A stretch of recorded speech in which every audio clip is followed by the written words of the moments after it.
Man up. Manversations. Man up. Manversations. Man up. Manversations. A place where we inform, build, and inspire. Manversations. Man up. Manversations. Man up. Manversations. Man up. A place where we inform. Manversations. A place where we inform, build, and inspire. You gotta eat what you kill. You gotta go out there hunt for your meals.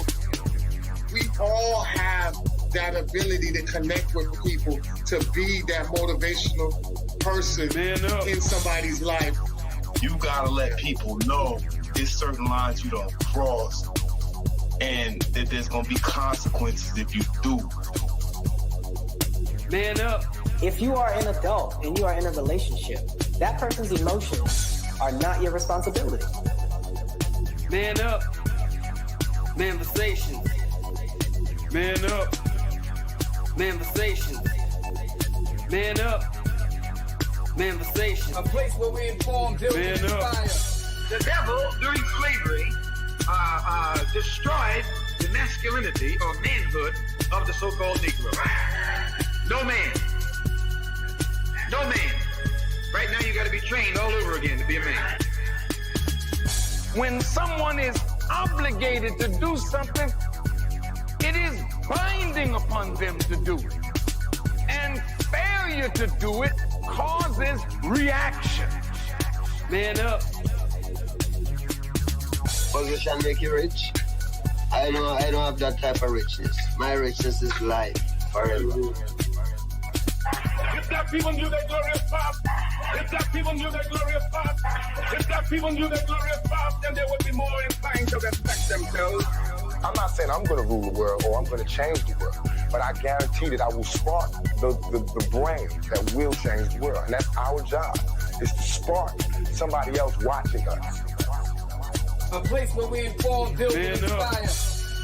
Manversations. Man up. Manversations. Man up. Manversations. Man up. A place where we inform. Manversations. A place where we inform, build, and inspire. You want to tell me about yourself? Go get your friends. I'll tell you who you are based on who your friends are. Don't just live and die. That's an ugly existence. Make your life matter, make your life count. Live a life where people can actually mourn you for the things you left behind, not just because you were around and existed. We need strong black nuclear family. Yes. Yes. That's what it is.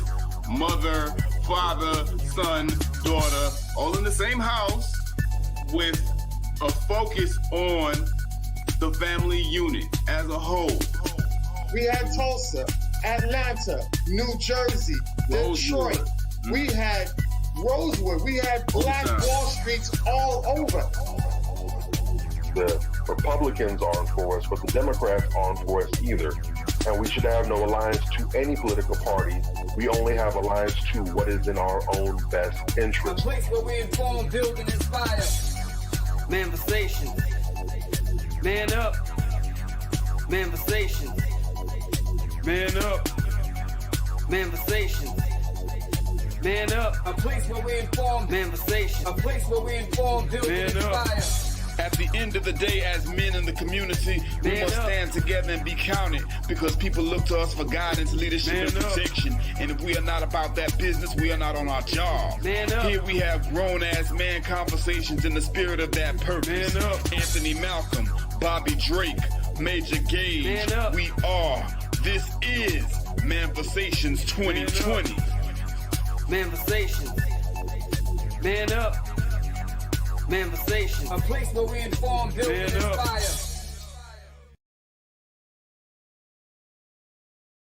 All right, what up, what up, what up? Welcome back, people, for another week of Manversations 2020. We have a great show for you guys tonight. And everybody out there, as you know, that this is Mother's Day. So shout out to everybody and their mother.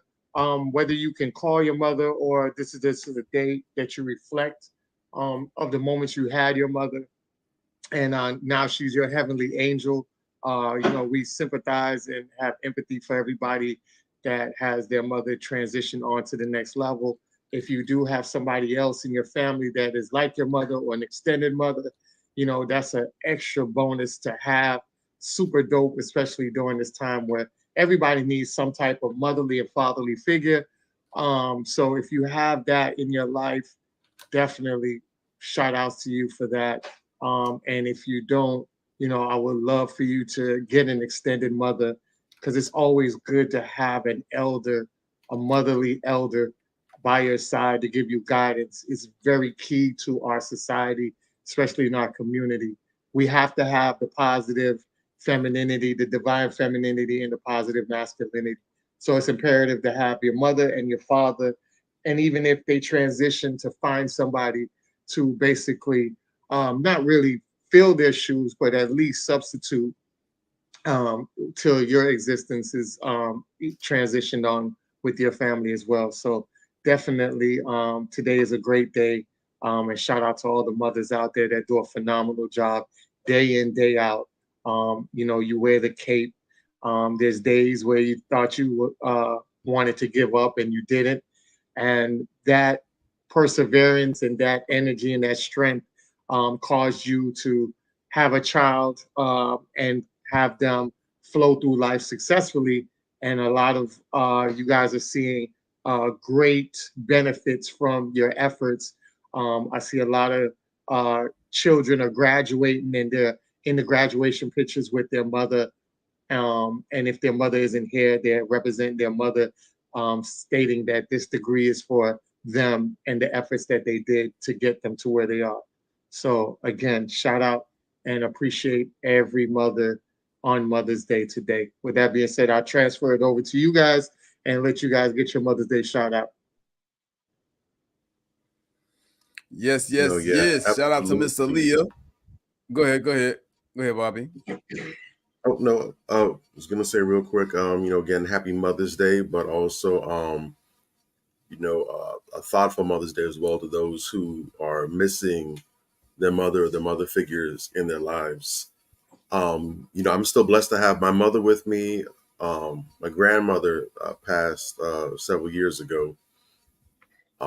There's still a few women around who have served as mother figures in one form or another throughout the course of my life. But over the last few years, I've really become a lot more aware of how, for many people, holidays like Mother's Day, Father's Day, even Christmas and others, while generally those are days of celebration, there's excitement, there's all kind of sales, people are doing traditions, taking family out to brunch and lunch and all kind of things.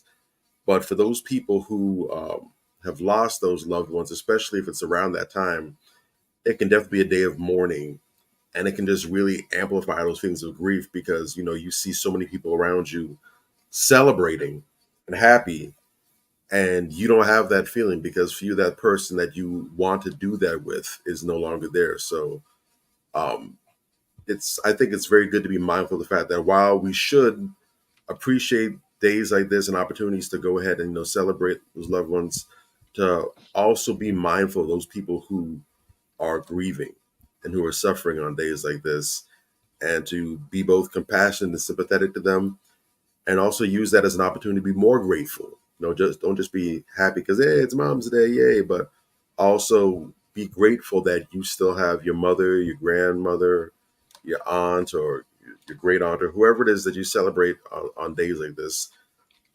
Be more grateful, more appreciative of the fact that you have them there, because the reality is, at some point, it might not be this year, maybe next year, maybe another decade, maybe who knows, but at some point, it's going to eventually be the last Mother's Day, Father's Day, or day of significance that you get to spend with that person.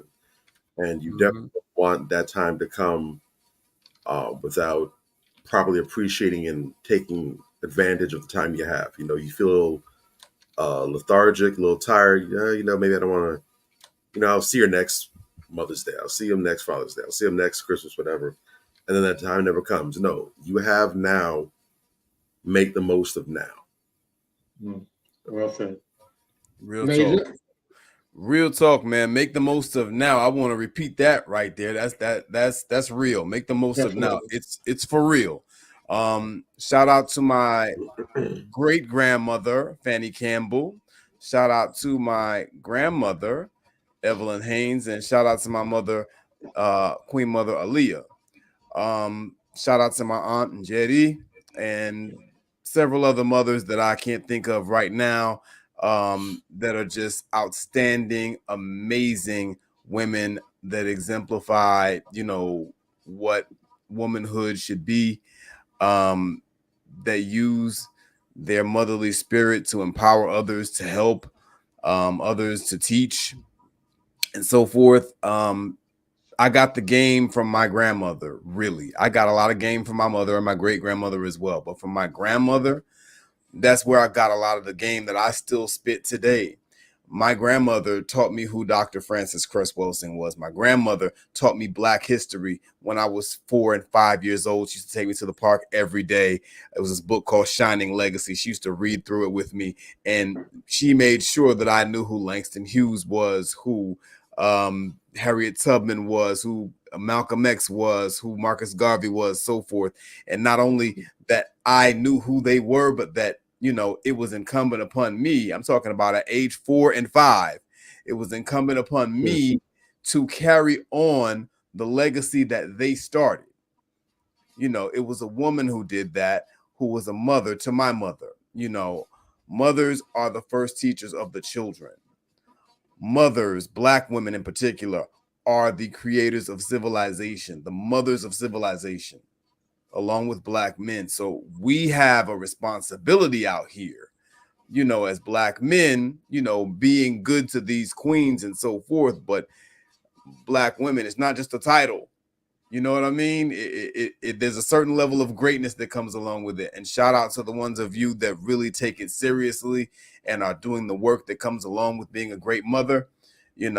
Special salute to you, because we need you. So yes, shout out to all the mothers out there. We love you, sisters, and keep banging.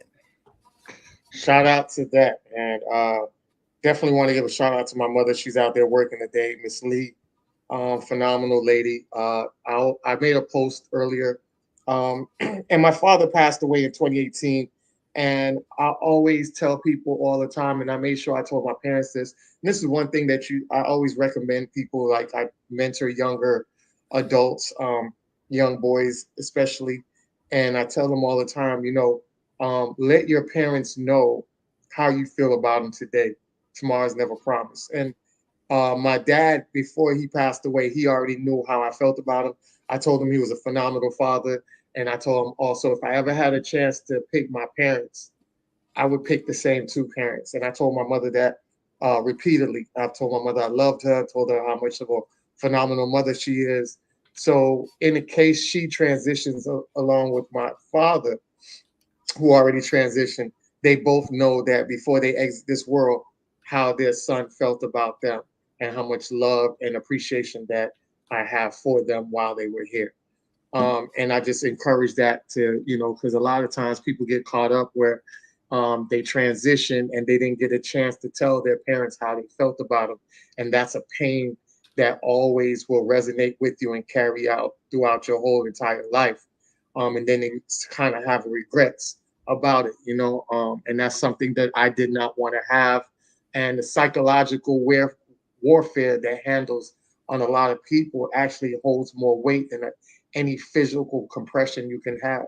So you don't want to carry that psychological burden with you. So let your parents know how much you care about them. So just in case that day do come unexpectedly, at least they know when they transition that they heard that out of their mouth and they felt that feeling while you were still alive. All right. Yes, so sir. With that being said, like I said, today is Happy Mother's Day. But guess what? We have to give the fathers some kind of credit too. All right, so congratulate all the fathers who made Mother's Day possible. And the reason why I brought that up is because tonight's show, we're talking about relationships and the healthiness of creating one and a successful one. So without the mothers, it wouldn't be no sons, it wouldn't be us. You know what I'm saying? It's the Mother Earth, that's who birthed us, And they have done an incredible job with the divine femininity. And we need our masculinity. We need our men there as well. So we are teammates, not rivals. All right. So the black man needs a black woman. The black woman needs the black man. Let's get away from this gender war and let's start rebuilding and producing significant and strong, fortified households that can be powerful and that can lead us into the right direction of rising up and being a powerful nation within the nation. All right. That's yes. revolution. Yes. All right. So people always ask us because on the panel, some of us in relationships, some of us aren't in relationship. And people would sit back and say, well, why do you brothers feel like you guys are qualified to talk about relationships? And, everybody will have that in their mind. If you're a person that don't have children, which we all don't have children, and we speak on stuff about children and how you should curate your child and the significance of building that child.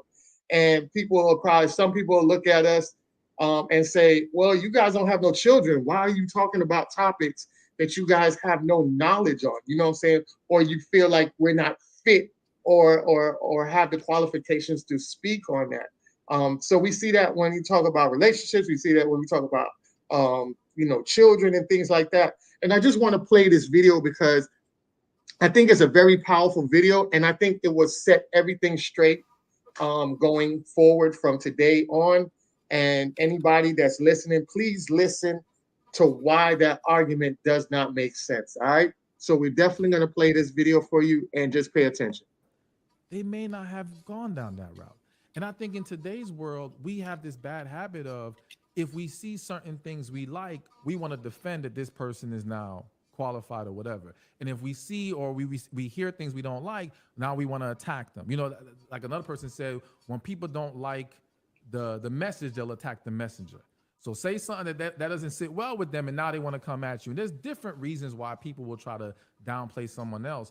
But at the end of the day, if you are a believer, just pray about it. It's that simple before you go attacking anybody. But in regards to just, the whole, if someone's single, we try to make relationships this kind of special topic that it really isn't. At the end of the day, we have to understand that relationships are everywhere. Business relationships, friendships, family relationships, romantic relationships. And the reality is that to be able to help someone with relationships requires your understanding of human beings, requires your understanding of men, your understanding of women, your understanding of how two people are able to coexist in that union, your understanding of the foundational principles that pretty much make every relationship work. Okay? So whether you are in one or not does not dictate that knowledge or understanding. Now, granted, people will say, oh, well, experience is the best teacher. Yes, experience is maybe the best teacher. It's not the only teacher. You feel me? So it's like there's so many more ways to gain an understanding that you can then pass on to other individuals. And I love to use this one example of like, nobody goes to the doctor and says, oh, you can't treat my broken arm because your arm ain't broken. The hell is that? No, of course they can't, because they have gained the knowledge to do so. And even more so, if they've been doing it for a while and they have a track record of helping people and it's been successful, what are we questioning here? So to me, I think it's not about single, married, because even then, some people will say, oh, well, only a married person. Listen, there are millions of married people who cannot give good advice, okay? Right. There are millions of married people who are not successful in their own relationship. Automatically getting married does not now qualify you, so to speak. And then giving advice is so much more than just having the knowledge and the understanding of it. It's understanding how to articulate it, how to relate to people, and which is why I'm a big believer in we should not be discouraging well-intended, purpose-driven people from coming into various spaces, even like relationships, because everyone's here for their audience, so to speak. All right, like I have another quote I always use: when you're walking in purpose, there is no competition. Your lane is yours, their lane is theirs. Plain and simple. And so even if I grew my audience to 20 million people, like I was telling you earlier, just in the U.S. alone, there's still over 300 million people who need to be talked to. Yeah. So there's got to be other people. You feel me? So we need as much people as possible. And I think trying to get into trivial stuff like, oh, you're single, you're not single. Listen, to Okay, definitely, man. I just wanted to put that out there. And you guys can give me your thoughts on that because I know you guys hear that a lot. People talk about podcasters, all the podcasts and stuff, and I think what it does is does a lot of disingenuous. It's not very genuine about it. It's very disingenuous because I think you tear down a lot of people that do have a lot of great stuff in there. One of the podcasts and that podcast that I just showed you was Highly Initiative. That's one of the dopest podcasts that I listen to. Great content. And I think it's phenomenal. You know what I'm saying? Yeah. And everybody had, like you said, they have their own lane, they do their own thing. And you don't want to discard people just because of some other idiots that have podcasts and platforms. Just take everybody.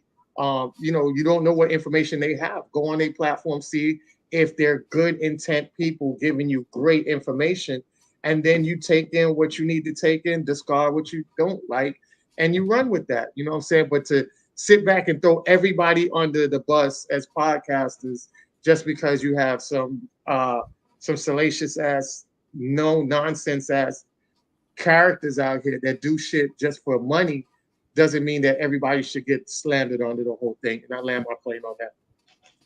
Real talk. Shout out to the homie Stefan Labossiere. First of all, that's the homie from North Miami Beach. I knew this guy. We've hung out before back in the days. Good, decent, solid, quality dude from what I remember. And doesn't look like he's changed. You know what I mean? Some people were banging on him because they saw he was on tour with Derek Jackson. I haven't seen any evidence, that dude has switched out. You know what I'm saying? So until I see something confirmed, that's still the same quality dude that I knew growing up. You know what I'm saying? Y'all can beat me up if y'all want to, but dude is solid from what I know. But what he's saying here is spot on. We gotta be mindful about these people that are so quick to discard and discount what someone has to say simply because they don't like the message. So they just look for a flaw in the messenger. This was particularly notable rather when people would criticize Kevin Samuels, right? A lot of women had a problem with what Kevin Samuels was saying, but Kevin Samuels was spot on often, and these same women that really could have benefited the most from what he was saying were the same ones that were writing off what he was saying because they created him as some type of boogeyman in their mind. You understand what I'm saying? We got to get away from that because we don't grow that way. Anytime I hear a woman say that, because people say that about us. Some women say that about us. Oh, we hate women. Oh, we hate the women. No,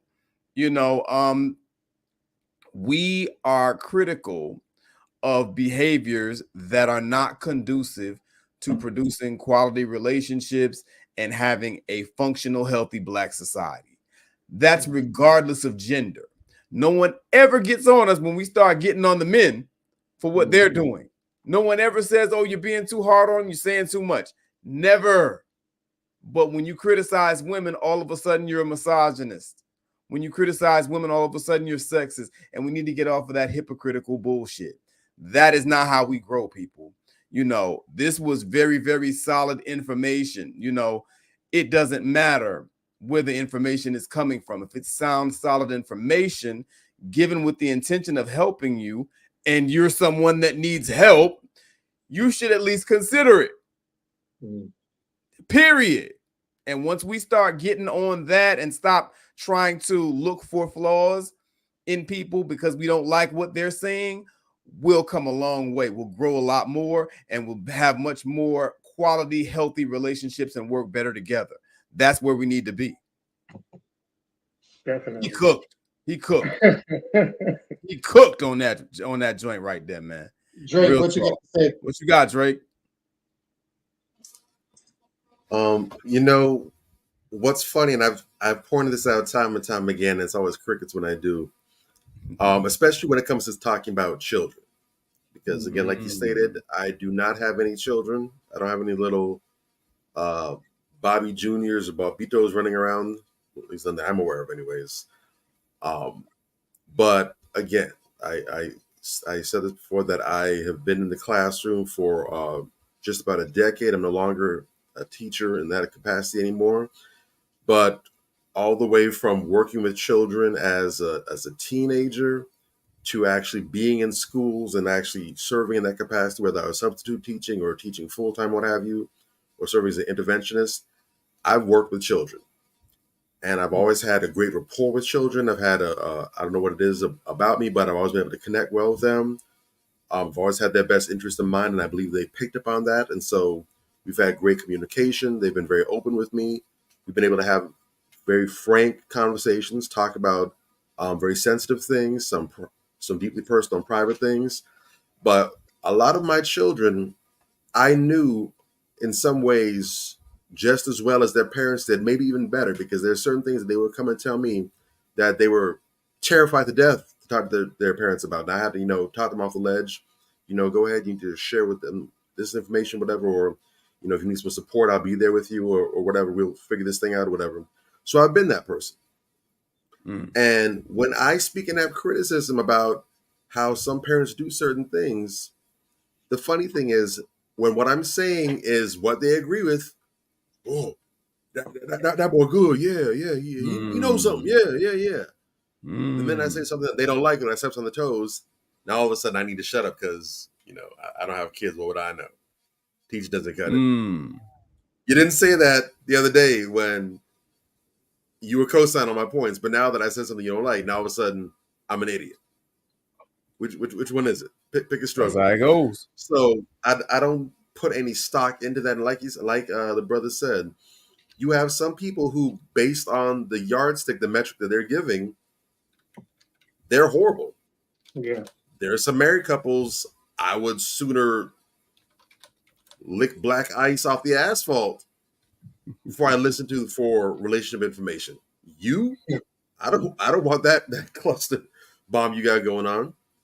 There are some parents who they've raised a child to 20 years old, or they have multiple children, and their whole entire household is a circus. I would never look to them for advice for anything related to parenting. And on the flip side, you have some single people who give absolute perfectly sound advice for relationships. You have some childless people who are excellent, either because they work with children in other respects or they just have great sense and insight, who you should listen to. This is and this has been for quite some time, a very anti-intellectual society where people are mentally lazy. And it's crazy because we have so much innovation, so much knowledge literally at our fingertips. Back in the days, people had to go to libraries, look through encyclopedias and almanacs, and they used to be hunting down all kinds of information for confirmation about 3 or 4 words long. And now you can look up whole dissertations and people can't be bothered. People want an easy, quick fix. But most of all, they don't have any tenacity, so they want the path of least resistance. They don't want to hear the tough love. They don't want to hear the correction. They just want to be told whatever they're saying and thinking is right. And if it's not, oh, boo-hoo. So I don't put stock in that whatsoever. I'm not mentally lazy. I believe in evaluating the source. And it goes deeper than that because some people might be on today, they might be off tomorrow. Nobody bats 1,000. Nobody has a 100% field goal accuracy. Nobody converts on third down every single time. People drop the ball. So even the people who are known to hit the mark repeatedly might be an off day. So what you say in the day, that's nonsense. But you know what? I'm going to check with you tomorrow and see what you got to say. Maybe it's going to be an improvement. Maybe you're on a losing streak. Maybe it's going to turn around. Evaluate the information. Does it make sense or does it not? Implement it and go based off of that. Okay. Dead clocks can still be right twice a day. So, at some point we have to grow up and become adults. We can't just reach the big old age and just claim the title. Can we actually try to live up to the title? Can we actually be adults and not just be adults? That's all. That's what I want to know. Yes, sir. Definitely.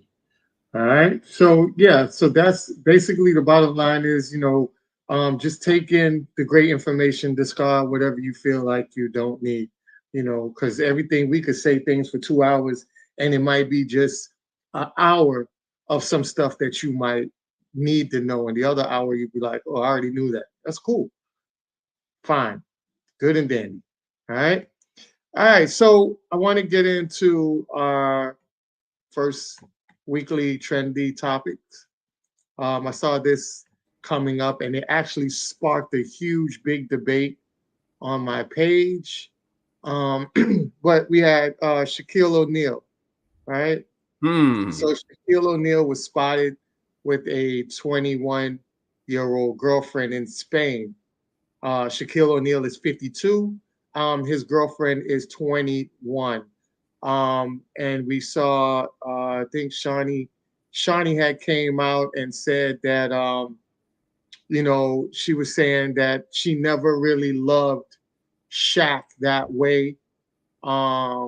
She felt like, I think she just was reminiscing on the backstory of that she never really loved Shaq from the initial get-go. So a lot of people had, it started a discussion where a lot of people took it left, right, of how they wanted to basically dissect that of what she was trying to say. But I think what you guys took from that, when she said that she felt like she was never initially in love with him from the get-go.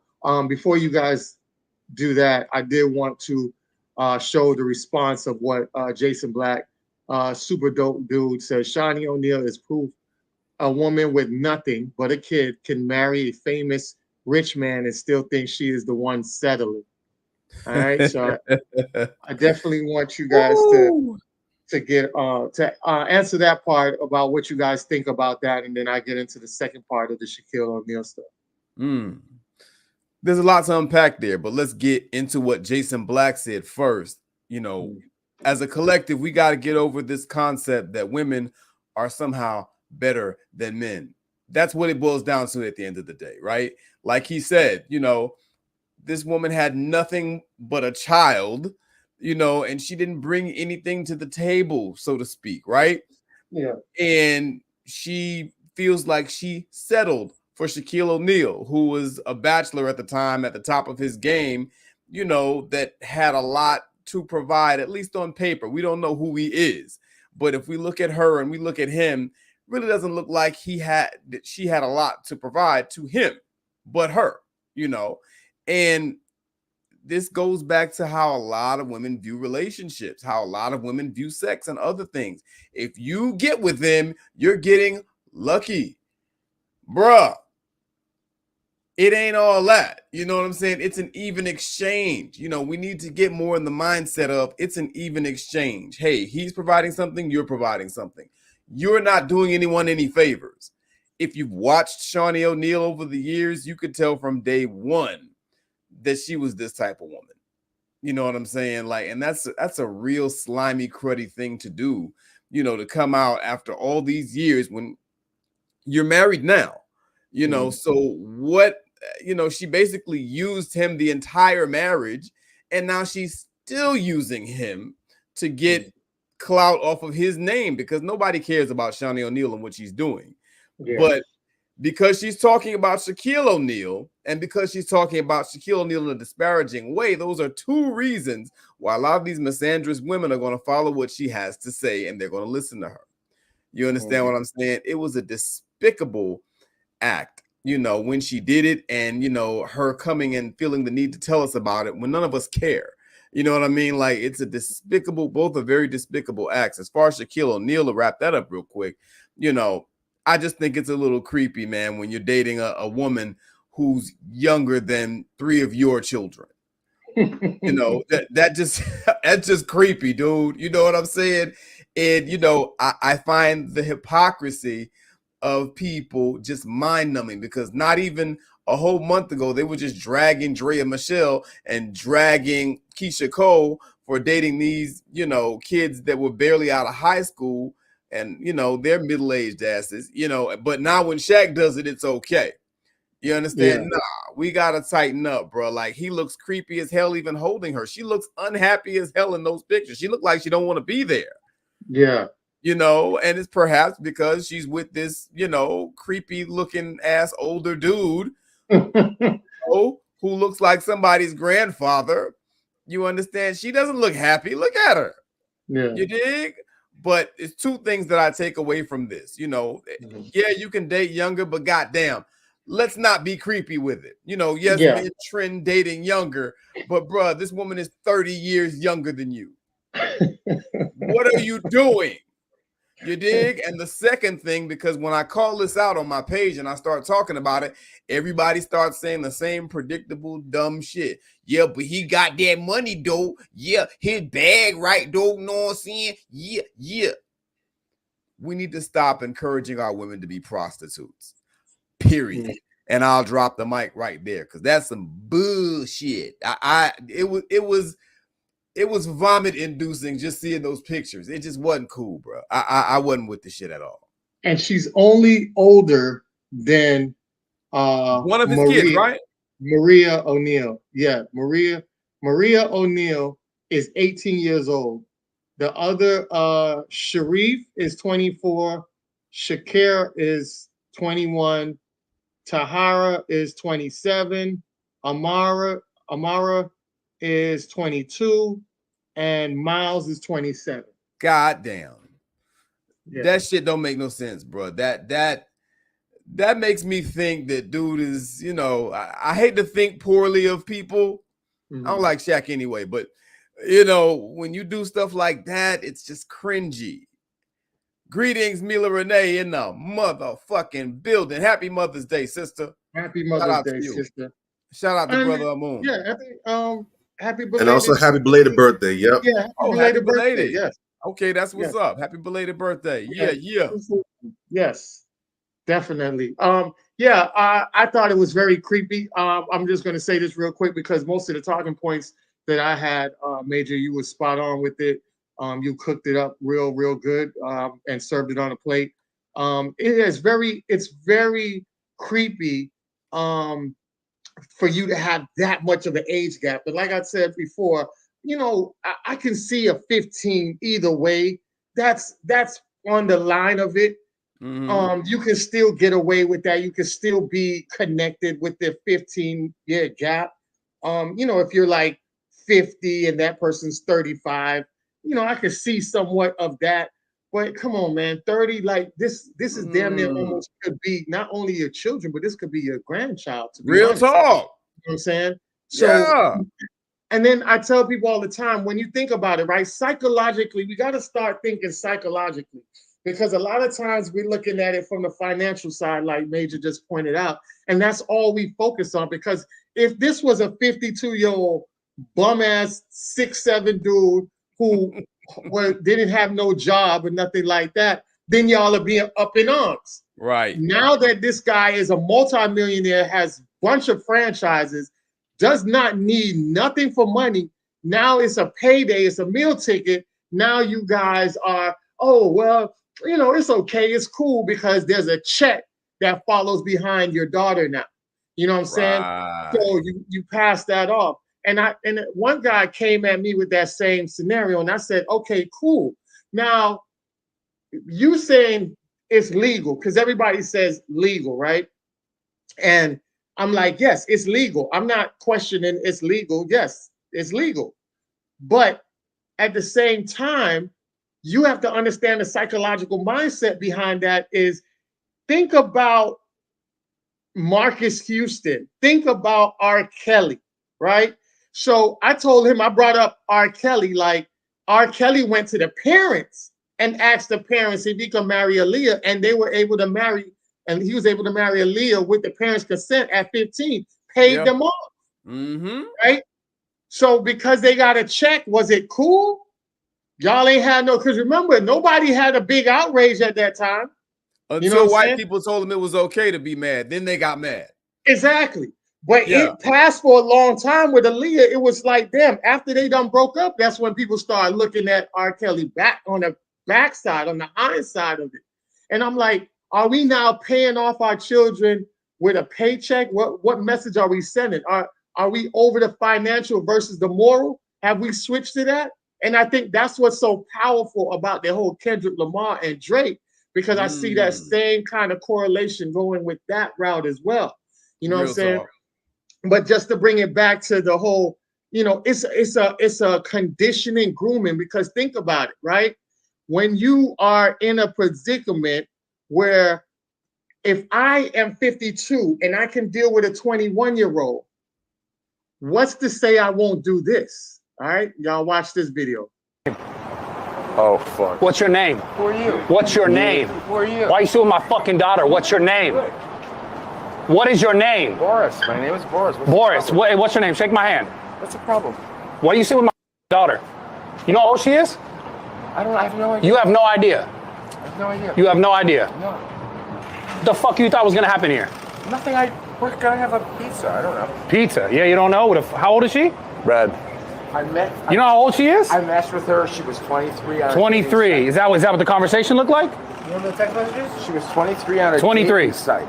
On a dating site? Yes. Yeah? Yeah, she was 23 on How old is she? site. I have no idea. Lila, how old are you? Whoa! I'm sorry. She was 23 on a dating site.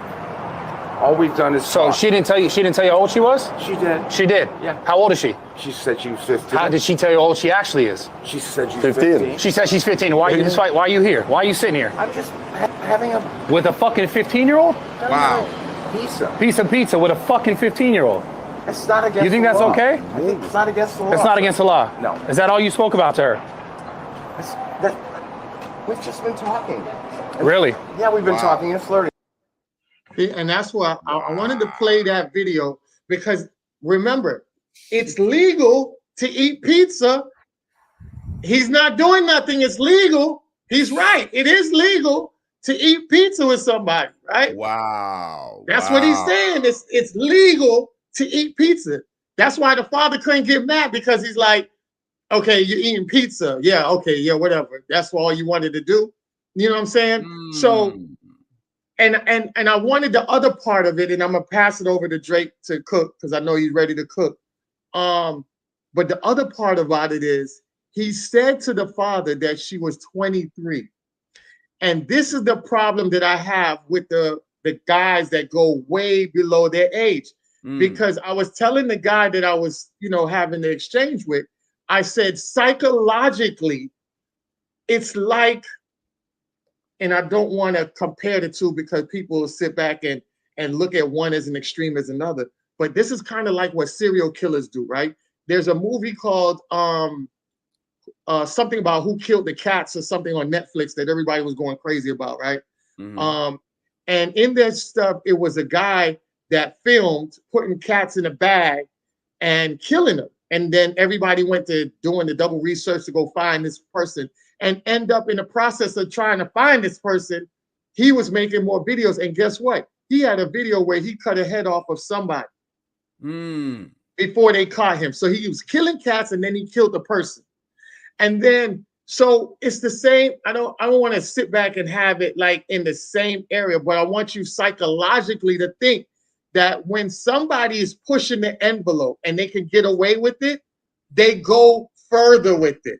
Excellent. You get what I'm saying? Yes. So it's the same thing when you have these guys that's 52 and they're pushing towards the 21-year-old. Who's to say, why not go 18? Well, if I go 18, why can't I go 16, 17? It's just right there. You see what I'm saying? Then you end up going down to 12 because you're pushing the envelope and you haven't got caught or had any repercussions behind it. So that's what I was saying with the psychological part. You got people that will go against, it's legal, but they will keep pushing till they get across the border. And the same thing with this guy.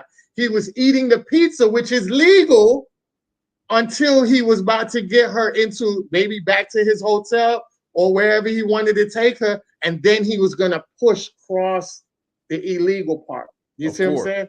So I definitely want to land my plane there. Go ahead, Bobby. Oof.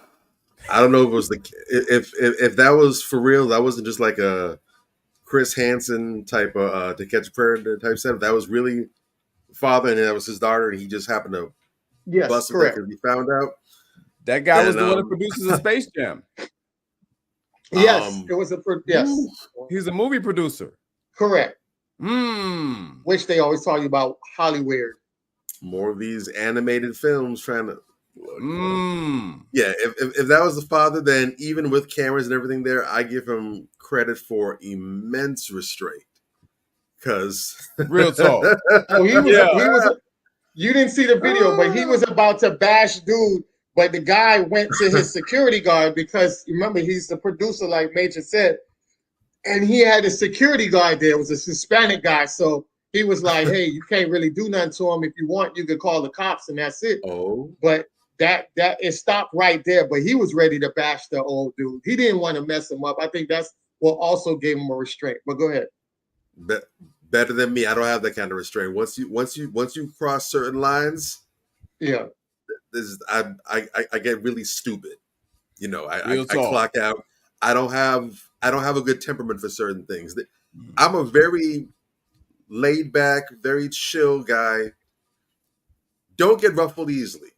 There's not too many things that get under my skin, but the small couple of the thimble full of things that can get under my skin, once they're under my skin, they're touching bone and muscle.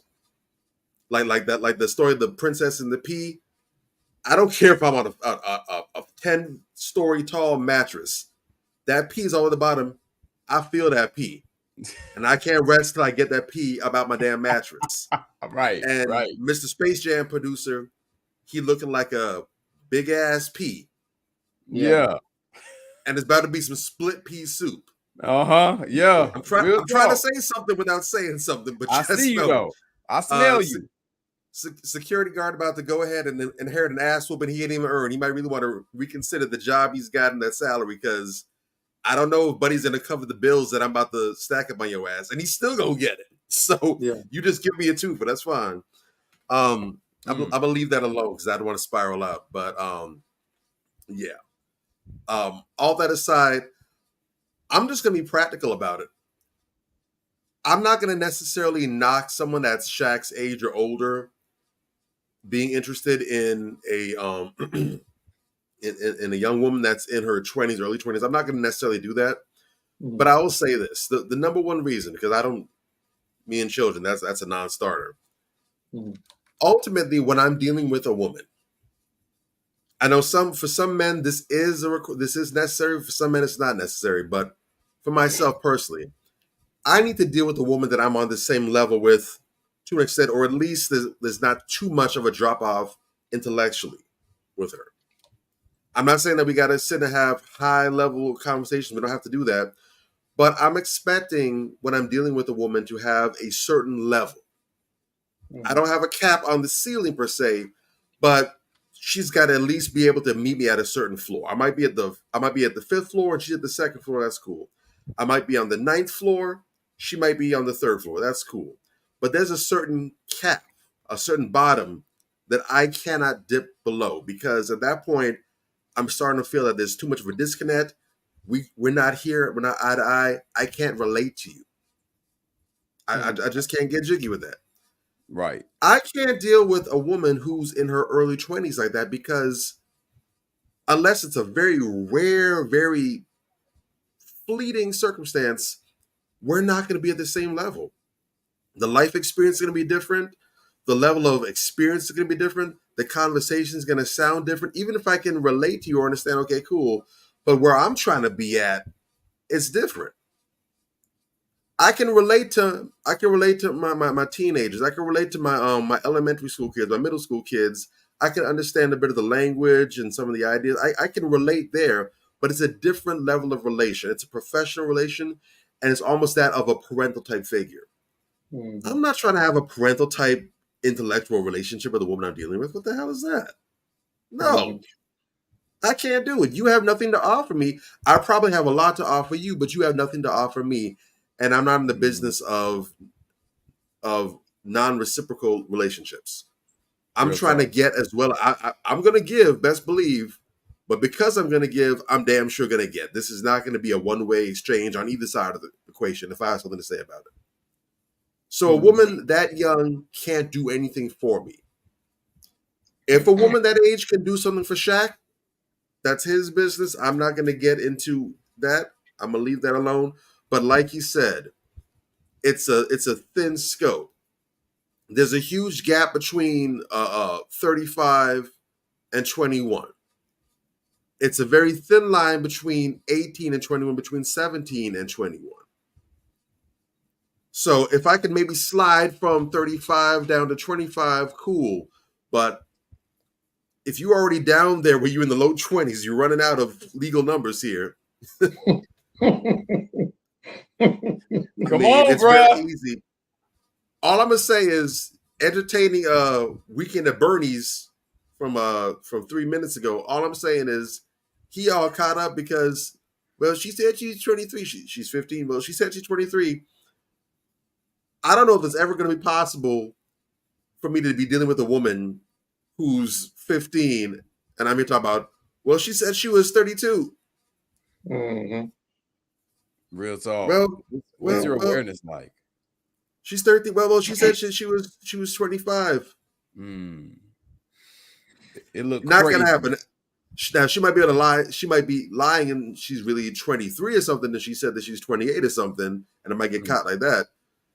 The age ranges I'm interested in, you can't crowbar your way in there as a 15-year-old or as a minor. It's not going to happen. Right. Exactly.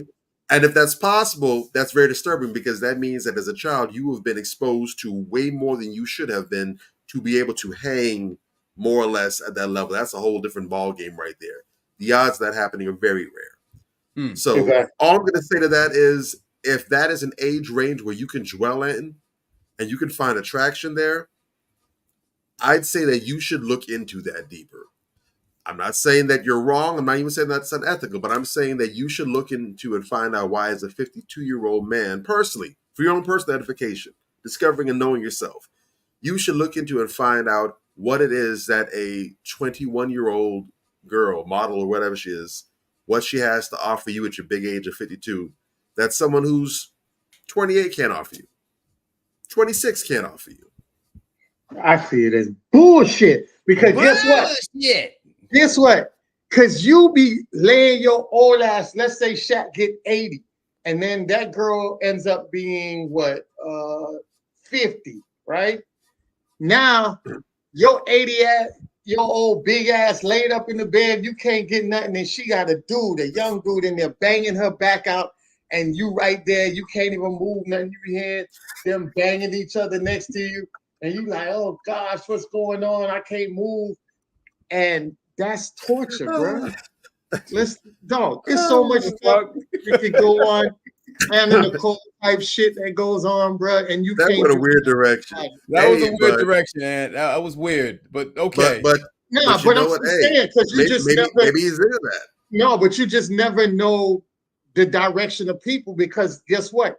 When you're at an age, you really want somebody you can grow with mutually. You know what I'm saying? Right. You guys help each other mutually. So even though I'm being funny about it, but there is some truth behind it because when you're at that age, you know, the whole Anna Nicole thing, you can't tell me Anna Nicole wasn't getting her head bashed in by some younger dudes, and she was up here with this guy who's 94 years old, barely can move, but he was giving her all the money to her. Ridiculous. You know what I'm saying? So she was getting the cake and eating it too. You know what I'm saying? And that's a lot of things. When we think as men that we're winning, you know, to a certain extent, you get to an age where you ain't winning. She's actually winning because she's younger. She's going to live longer than you. She's going to take away all your shit, and she's playing you on both ends. So it's like, you got to take that stuff into consideration. That's all I'm telling the guys. And also, when it comes down to the guy, you know, even though he's full of shit, I just want guys out there that do mean something, that do want to stay away from being caught into situations. One thing that I recommend a lot of guys to do is to make sure you ask for ID. Let these women show you ID to make sure that these women are who they say they are and actually the age that they say they are. Because you could be in a situation where you get a girl drunk and you thinking that she looks like she's 23 and she end up being 17, and you didn't go ahead and card her, because a lot of these women look grown. And if you don't card them and you get in a situation like that, dude, you getting taken down by a cop, and it's no daylight for you, because now what you thought was an evening with an adult end up being an evening with a minor, and then you got her drinking liquor that's under the influence. That's an extra charge on top of that. Yeah. So you guys got to be very careful.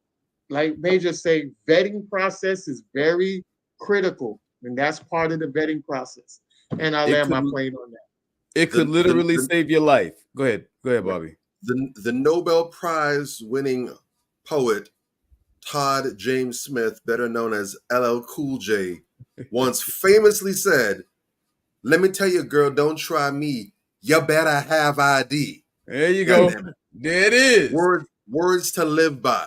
Real talk. Words to live by. And one of my favorite songs by Music Soul Child is 17, because that was a real ass song about how this girl who he thought was grown, and he was like, yo, meet me at the club. And when he found out she couldn't get in because she was young, he had to walk away from it. You know what I'm saying? And he was like, do I still talk to her and I got to duke it out with the boys in blue? Or do I walk away and go somewhere else? You know what I'm saying? Dog, that's a very powerful song. I always recommend that song to everybody, because that shit will get you your head on the right track, and you'll never fall off listening to that song. Super Real talk. Shout out to Music Soul Child for that. Go ahead. Let me make sure I add this in before we go. I know we are a little over time on this topic, but you did show a second video. So I want to go ahead and just elaborate a little bit more. Correct. I was talking to this dude I told you about earlier this week. I used to think he was intelligent and he could have a mature conversation, but I found out he was a whole bitch this week. You know what I'm saying? Because he got in his feelings and started acting like a hoe, you know, with his pom-poms up for Drake, because we were criticizing Drake. And the video that we were criticizing was of Drake seducing and fondling and, you know, just flirting with this 17-year-old girl on stage. Correct. And this weirdo, you know, this whole bitch really fixed his mouth to say, well, you know, she's legal in that state. So if you go to another state where she's 18, it's cool, right? It's molestation then, but in that state, it's not. Drake even talked about how, you know, he didn't want to go to jail. You know, that's what he said. Oh man, I can't go to jail yet. He said that. So he knows that it's wrong, but his arrogance allowed him to continue and go through with this. And then the same fool that I was talking to, who thinks that, I mean, he said something disrespectful, I just blocked him because I don't do hoe shit. And like, niggas really don't understand. I'll smack the gray off your beard, nigga. You understand? Like, real talk. So I just, in order to prevent myself from getting into that space, I just blocked him, right? Because, you know, the next thing that he said is exactly what that old bastard said in that picture. He didn't break any laws. It wasn't illegal. So to me, this is something that men that are either pedophiles or pedophile adjacent, pedophile sympathizers, or just overall hoe ass fuck niggas will come out and say when they feel like somebody's attacking their privilege to be able to have a conversation or flirt a little bit with a cute ass little underage girl that they like. Fucking weirdo. Like, dude, that dude, he can't even speak to me, dude. Like, people say shit like that because you're telling me that's one of those mango seed, one of those mango season mofos. Real talk, man. Like, she grooming shit. Just a few more mango season on that. Come on, mango season. Yeah. I'm glad you guys brought that up, because that was something that was very disturbing. And I remember on social media, they were pushing that heavy. A lot of women were saying, you know, watch out for those dudes that be like, yeah, when you get older, you know, you're going to be bad as fuck.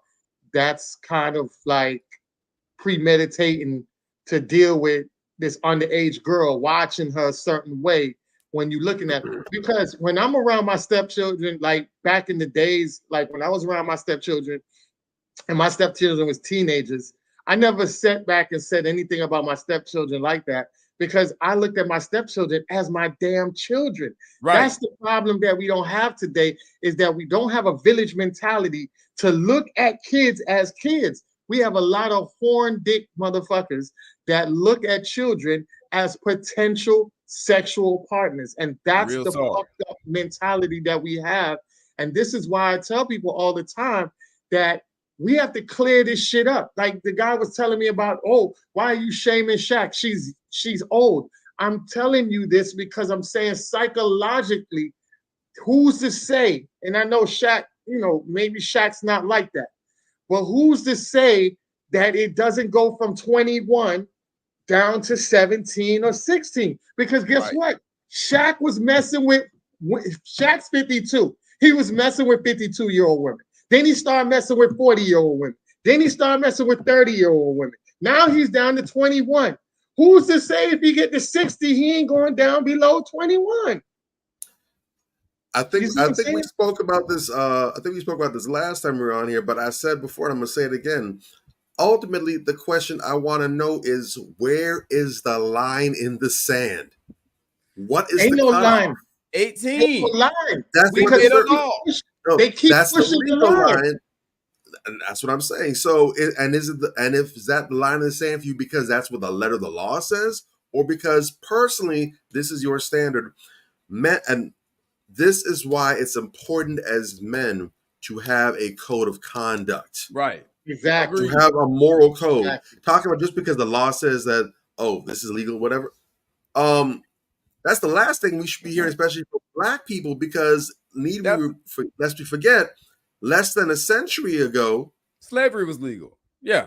Slavery was legal. Slavery, it was about a century, and that now there was the emancipation, but up until about a century ago, there are people who still slaves. Up until about the 60s, you still had people who were working as sharecroppers, even. Yeah. So even when slavery was over legally, according to slavery, emancipation went out, there was still those who were operating based on slavery tenets. Yeah, till 1970 was the last case. Not centenarians. We're talking about people who were in their 60s and 70s right now. Right. Yeah. So if we're going to go based on the letter of the laws, that means you need to take your ass on the plantation and go ahead and pick that cotton. But you make a very valid point. But you make a very valid point, Bobby. You should not need, now, of course, we need to have laws, we need to have order and structure, because otherwise you're going to have anarchy and chaos. But even without the law in place, as a man, you should have your own personal code of conduct. There are certain things that I am not willing to do. There are certain things that I will do no matter what. My word is my bond. I will follow this. I don't need, just like we raise our children. When you raise your children, when you have students, when you have young ones that's in your care and charge, you set them up and you train them to say, hey, you know what the rules are. You know what's right and wrong. I taught you right from wrong for a reason. I expect you, based on what I've taught you, what I've trained you, based on the expectation I've set forth upon you, I expect you to abide by this whether I'm here or not. You shouldn't need me be standing over your back to make sure you're getting your room cleaned up. Or doing your homework. Or not picking on others. Okay. So if you as an adult, the only time you do certain things if it's written in the law, that's a strong indication that not only do you have a huge moral weakness, but you're also juvenile up here. You're a child up here. You need an adult chaperone. Otherwise, you can't be trusted to do what's right and to not do what's wrong. Correct. Now, let me interject.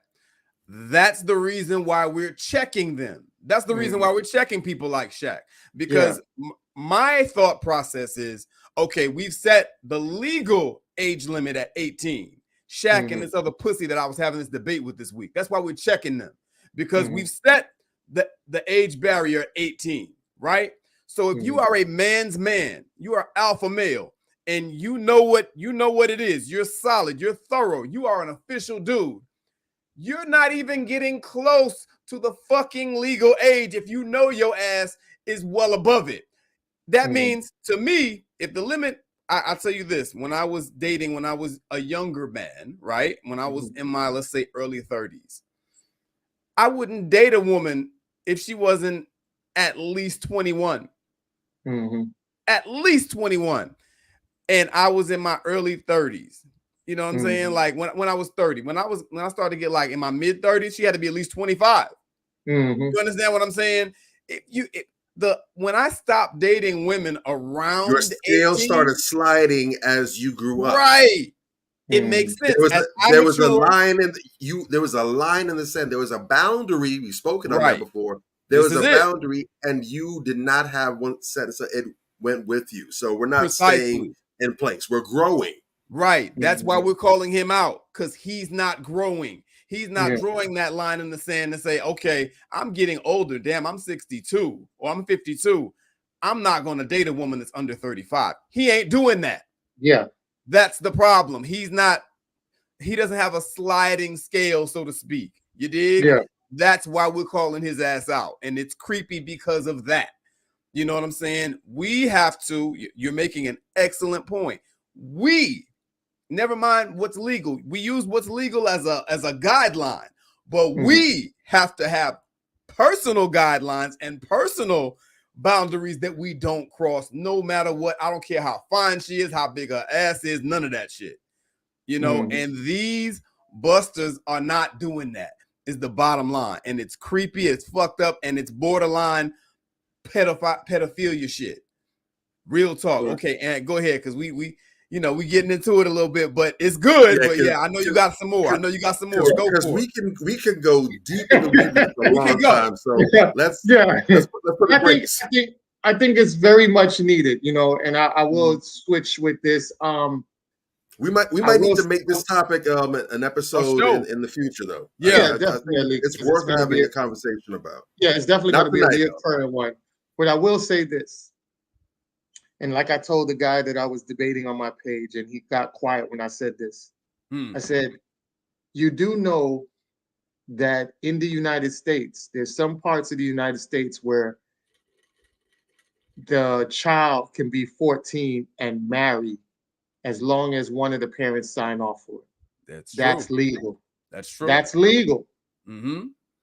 So would you sign off for your daughter, because you have a daughter, she's 14, and a 52-year-old guy comes to your daughter and says he wants to marry your daughter, and you're in this state that's legal, would you sign off for it? He got quiet. It's legal. You see what I'm saying? Also, I want to say this real quick. 13 years old in Angola is a legal age to have sexual intercourse with a child. Wow. So as we talk about laws, a lot of laws need to be changed because they're very outdated. There's no way a 13-year-old should be granted permission and be excused to have sexual relations with anywhere on this globe. That child needs to focus on doing child stuff, living that child's life, having fun, doing what that child is supposed to be doing. That means avoiding all responsibilities until they get to that age of handling responsibilities. That's one of the reasons why Michael Jackson was having sleepover with these children. He wasn't doing anything. He was just reliving his childhood in a grown-ass stage because he ain't had no childhood.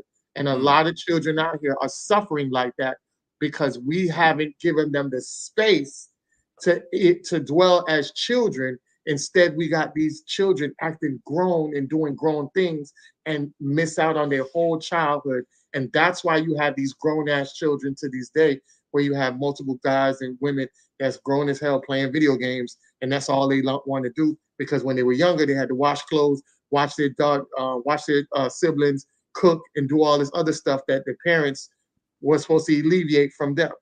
So, like I said, that's just a whole nother story and a whole nother topic we get to another day. I did want to bring this up. I had this up. Boom. I want to show you this, right? So I think when we talk about men and we talk about, our young men, we have young men that come and reach out to us that always ask us for advice. And I thought this was very interesting because I don't think we set the table and the standards for men that's coming up in the game, right?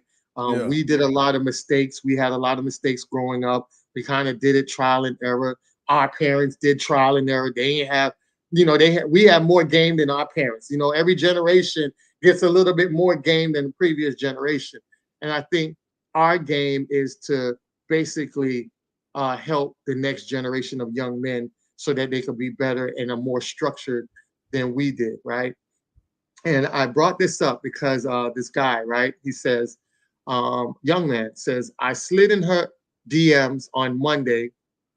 By day 3, we done went on 3 dates. By Friday, I'm telling her I love her. By Saturday, I'm giving a key to my house to move in on Sunday. I ain't wasting no time. I want what I want. Now, that seems admirable to the average person, right?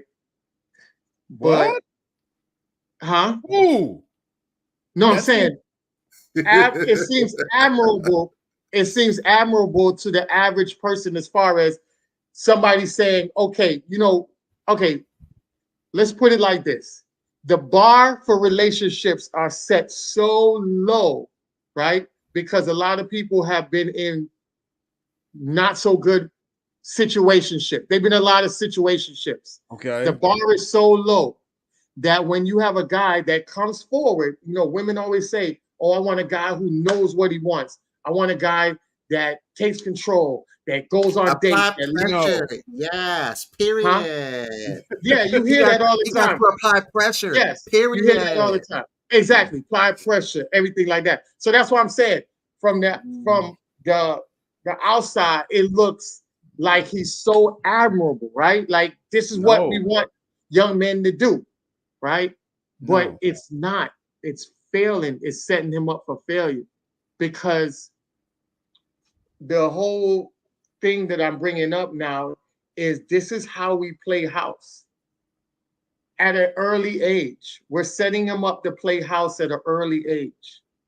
There's no structure, there's no boundaries, there's no vetting process because everything is so fast. It's more of moving in lust than moving on a standard position of understanding where you're trying to get to.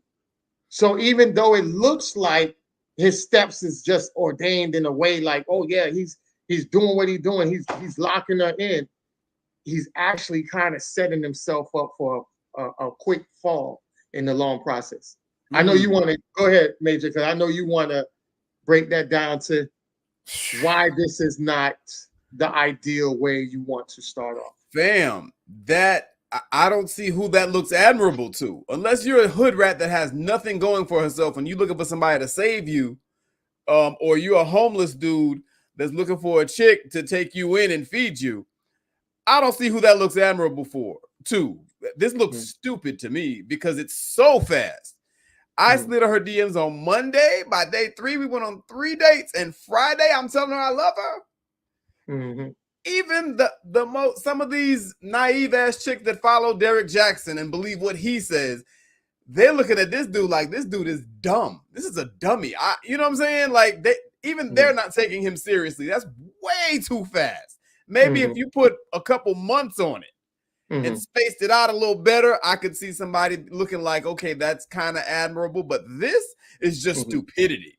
And I think most people who look at this would look at it as just stupidity because in a week, he's giving this heifer a key to his house and telling her that he loves her. Yeah, exactly. That's why I said that's why I wanted to bring this up because I felt like this is the wrong direction for our young. I get it. I hear what you're saying, but I don't think that most people would think this is admirable. I think most people would see it for what it is. However, the broader point is the most important one. This is setting him up for failure. This is a disaster waiting to happen, right? And if that's her in the picture, even just looking, she got her tongue all out, she got his hand on her ass, and they're posting this up on the internet. Certain things you don't post on the internet. It's a bit too much to post. You never sexualize your queen publicly. You know what I'm saying? And there's just so many things wrong here, but that timeline is disturbing. And I've met girls like this before who tell me that go ahead. I was going to say I got it where I got it from. It went viral, and that's why I said it. That's why I said it looks admirable to a lot of people because everybody, majority of the people under there was cheering for this. That's ridiculous. That's what I'm That's saying. why the relationships are fucked up, because they're Exactly. cheering for this. Correct. That's and that's scary. why I say with what we do here is we want to correct the narrative. We don't want to promote something to set people up in failure. You know, you could be a good young man, could be a real good stand-up young man, but we don't want you to start off with failure. And that's the reason why you need solid guys around you, mentors around you, so that way you don't fall in this type of entrapment. Especially nowadays, there was a video I just seen. When it was earlier today, I seen a video where this girl's, I guess this guy is a rapper in Florida or something, and his baby moms tried to set him up. She threw an air tag in his trunk, trying to set him up with his ops. So you just don't never know what the mentality and the mindset of these women. Yeah, Right. it seems good, like everything is falling in place, and you just don't know what the other person's hidden agenda really is. Real talk. And look, we have a brother that I kind of got into a debate with online, you know, respectful debate. I respect this brother, our good brother Darrell, bless his heart. Yeah. You know, he was talking on one of the threads, talking about, you know, how knowing a woman for 6 months is more than enough time to know if you want to marry her or not. And I'm like, bruh, are you serious? You know, I had to really push back kind of hard on what he was saying, because it was just wrong. You know, he doesn't know that though. And I hope that he comes to that understanding, but I feel comfortable as hell. I don't speak in absolutes. Oh, this is right and this is wrong. That shit is wrong. Yeah. Because you just don't have enough time to really get to know someone that well in that short amount of time. Because people are on their best behavior, at least for the first 3 months. Yeah. If you got somebody that's totally full of shit and they're an asshole and a womanizer, or, you know, a child molester or a thief or what have you, a panhandler, whatever, right? What they call them, hobosexuals. You know, somebody could be a hobosexual. You will not know until you've been with them for a few months, at least 6 months, until you decide firmly that you want to move into something serious with this person or not. And he's saying you should already have proposed by then. That's crazy. This is insane asylum level crazy, what this guy is saying right here. And I really hope that brother didn't do that, or if he did, that he learned from it that you can't. You know, you listen, just being in a serious relationship where you don't date anybody else and you talk to and deal with this person exclusively, that's enough. If you really feel like you want to, you know, jump out the window after 7 days, that's enough, because you're still protecting yourself. This person doesn't live with you. You haven't told them you love them. Because, you know, once you tell a woman that you love her, she automatically assumes that you're going to marry her. Yeah. And have 2.5 kids. You dig? You already, and if you backtrack, she's going to be, oh, you tricked me. And if she's cuckoo, now you got a problem on your hands. You know what I'm saying? So if it's that serious, you can commit to this person and, you know, do a further case study on them and see where they're going. But no one on the face of the earth should do no stupid shit like that. And I'm very concerned for those people who are cheering it on. And I think a lot of people don't understand that. You said something that was very, very profound, where you said when you push back on Darrell about the 6 months. I don't do time frames. The reason why I don't do time frames, because it all depends on the subject, the people that's involved in that relationship. True. The problem is, and I hope you go into details in your book about it, because it's part of the vetting process. Yes. But it depends on how much time do you vet. That's true. You see what I'm saying? True. How much time do you vet? Like, women can sit back and say, oh, I'll have sex with a guy after 3 dates. Well, guess what? Your first date might be in 3 months. Your second date might be in the next 6 months. The third date might be a year and a half from now. Is that the process? You know what I'm saying? So it's subjective to the people that you're dealing with. You know what I'm saying? So you have to do the vetting. And then also in that small process, you're not going over medical conditions. Nobody's talking about medical conditions in that process. You know what I'm saying? If you're serious about a woman like that, it should be a vetting process up to that point about medical condition. Like that's something that comes in 6-8 months later, that's where you know, okay, after all of this, yeah, I feel comfortable moving her in, not in 1 week, because there's, you know, she could, like you said, she could have mental health issues, she could have medical issues, she could have anything from sickle cell to lupus to, you know, even a Down syndrome. Does that run in her family? You know what I'm saying? Mm-hmm. There's things that you need to know that, you know, is very critical, because I see a lot of guys, they rush into this thing, don't talk about the medical part about it, then have children, and then their children has extreme medical conditions, and guess what they do? Walk away from the child. Because they have expectations that they want this child to be a football player or this child to be an athlete, and then this child medically cannot do any sports, and now they see that child as a failure, they want to walk away from that child. You know what I'm saying? I've seen this multiple times. So, you know, Dr. Frances Cress Welsh, she always talked about this when people date outside of the race. But I just think that in general, when you play with sex, the joke is on the child.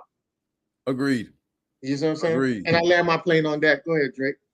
I just want to put in right before Drake starts. Yeah. I just want to say, when I said that, I'm speaking generally. It's wrong. You know, it's wrong. It's too long. Generally speaking, I know that there are nuances. Some people hit it off a lot sooner, but to say that as a rule that's good is bad. Go ahead, Bob. And that's why I say it's subjective. Right. Go ahead, Bob. Oh man, I don't know. Buddy must have been digging in the crates and took Craig David to the next level, man. Met this girl on Monday, took her for a drink on Tuesday.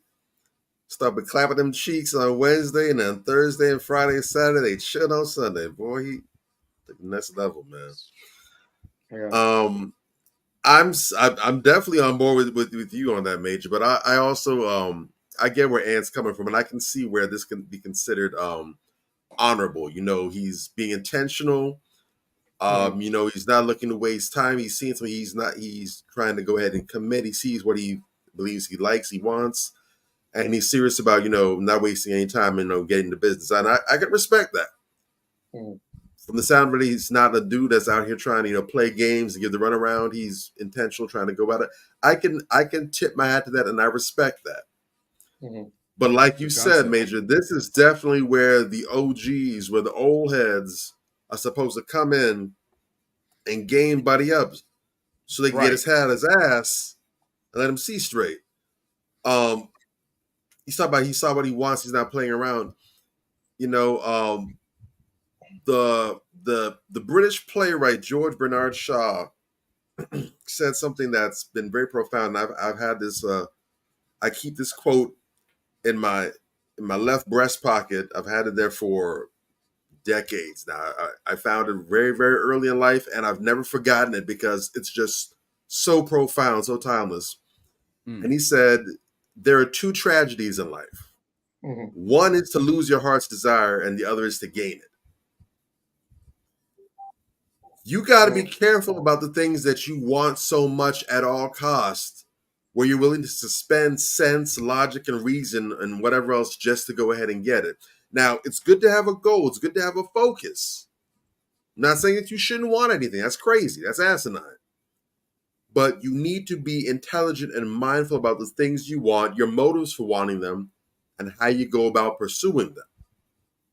Because all those things can make a huge difference. And sometimes the road that you got to take to some of these things, like George said, when you get it, you might end up realizing this is the worst thing that ever happened to me. And, you know, you talk about something significant as relationships that early.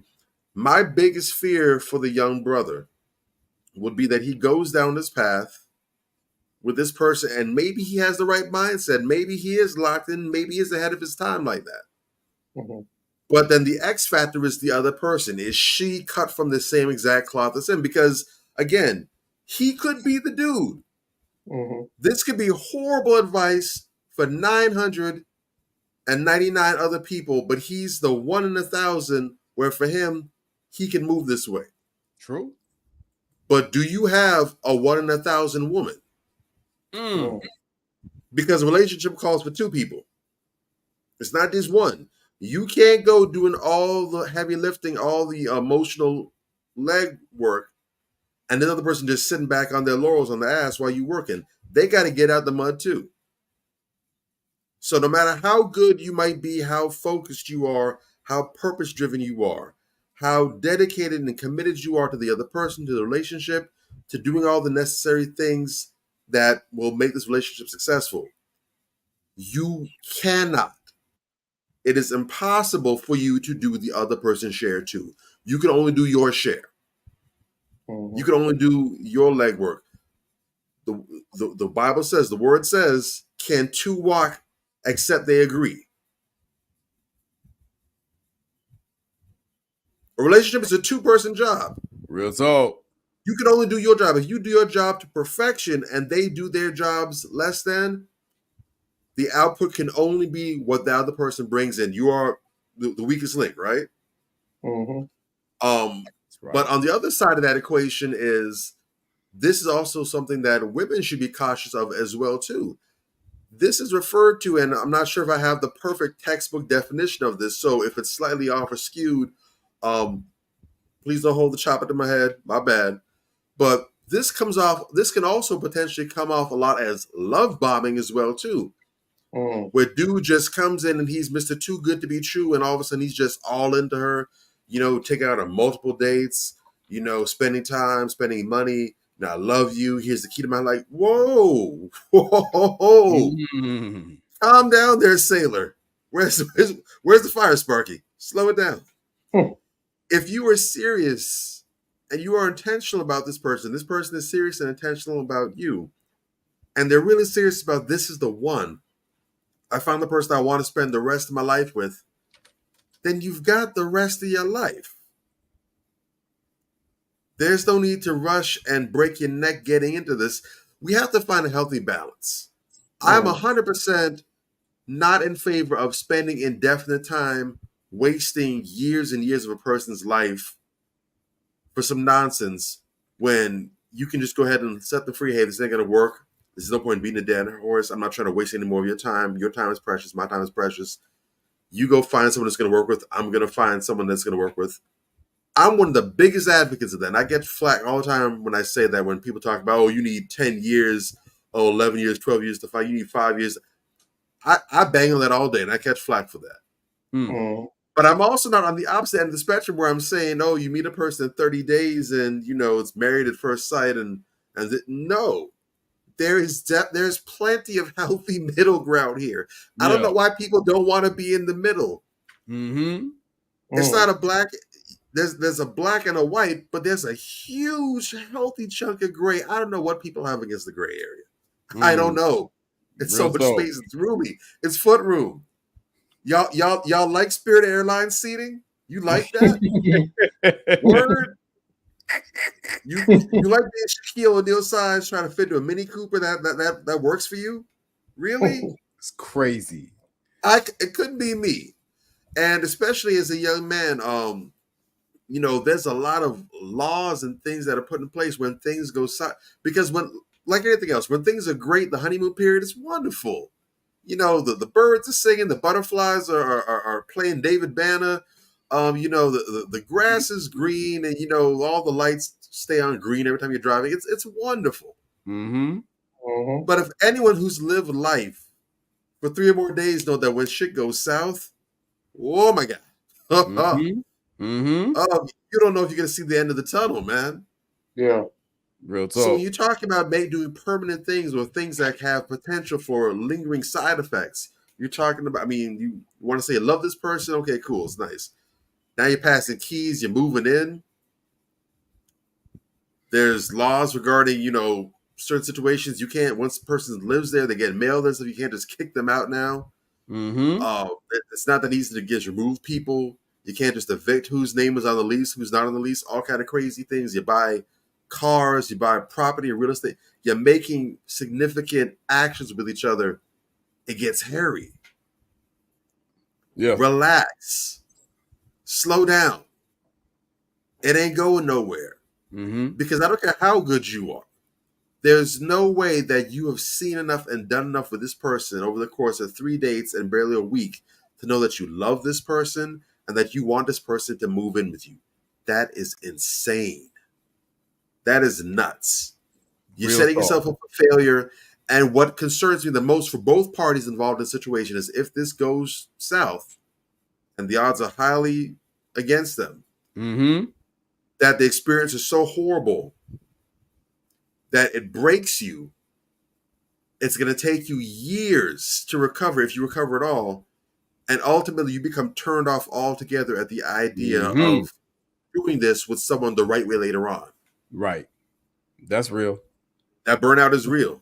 I know people who, it's been so rough the first time, or they've had a couple bad experiences. And they're like, you know what? I can't do it again. I don't have another one in me. Or they're like, I got one more in me, and I'm safeguarding it because if it breaks, that's it. F it. The F it clause. Right. And I found that word. It doesn't have to get there. So you got to, go ahead and introduce that into the lexicon for us, bro. Okay, you want me to do it? Okay. The word you were looking for, brother, was emophilia.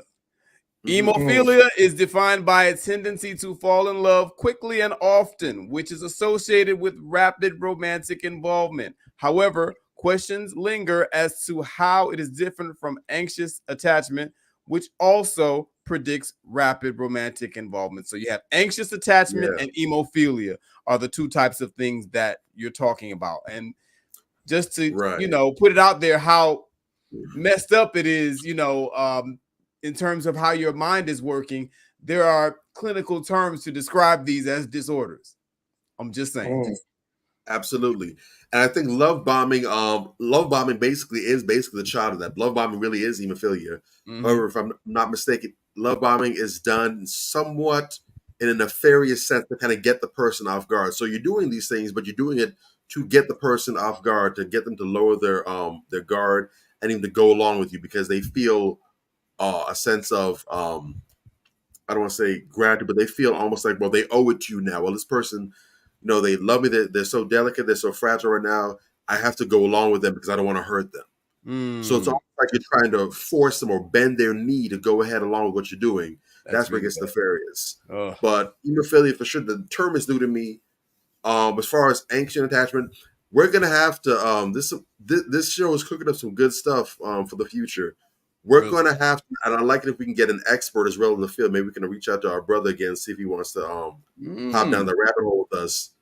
But the whole science, the whole concept of attachment styles, your anxious attachment, your dependent attachment, and how it affects love and relationships, and how different combinations can yield different pros, but a lot of cons as well too. And so sometimes you're dealing with certain people, and it's the way they love you. We're not talking about love languages now.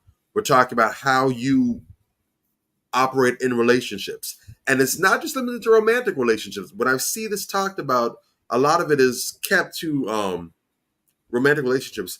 But friendships can also operate in that same capacity, where you have someone who's anxious with their attachments, where they're very paranoid. You have friends that might be very clingy. They always need you around. They can't operate without you. Or, you avoid me, you're ducking me. Like, damn, bro, I got a family. I'm trying to spend time with my daughter.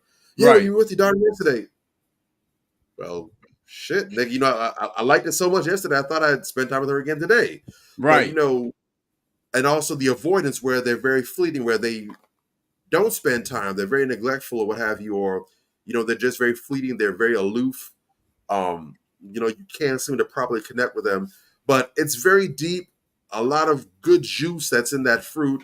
Another topic that we definitely would want to dedicate a whole proper episode to really get in the weeds with, because this is real. This is affecting people, and a lot of people don't even understand that this is out there. Real talk. And like my brother Ted Santos would say, you don't know what you don't know, and there's the language of always that's happening in the background that you're not aware of because you don't speak the language. But once you understand that's out there, you're able to recognize these things better. And it's able to help you have more fruitful relationships and also steer others in the direction. Because like the brother said, like Ann said, these conversations can't be monopolized by one person. There's too many people out there in the world. Everyone doesn't listen to or see the same things. So the more people that are aware of these things out there, they can introduce us into their own spheres, and we can get more people up on game so we can improve our quality of relationships. Right. Because that's what it's about. It's not about trying to be, I'm the gatekeeper. I know everything. You got to come to me. F that. I'm not the plug. I'm the power plant. I'm trying to put everybody on. There you me? go. I want the whole neighborhood to get juiced up. I love it. I love it. and make sure you had that down as a current, as a future topic, a near future topic that we can get to. Attachment styles. Attachment styles. Yeah, okay, that's a big deal. Anxious and avoidance. I'll send you the juice, and let's look to see if we can get someone on there to go down that pathway with us as well too. Yeah, and make sure you guys just slide that into the chat room so I can jot it down later if you got have it. All right. Yes, so we definitely want to get on to the next one real quick. I thought this was very important. Where, you know what? No. Let's get into it, because I want to bring you into the point to basically jump on the same point that we were just talking about. So check this out. A woman says she does not owe her brother any loyalty after getting caught sleeping with the dude that killed her brother. Wow. I Hate My Brother was EBG. That's the junkiest gang in Memphis. Niggas talking about I ain't showing no loyalty to my brother. Y'all haven't even killed the blank that y'all so-called know did it. Show him some loyalty first. Shaky Nick. All right. So that was her response to that. Wow. You know, what I don't know. What's the mindset on something like that? You know,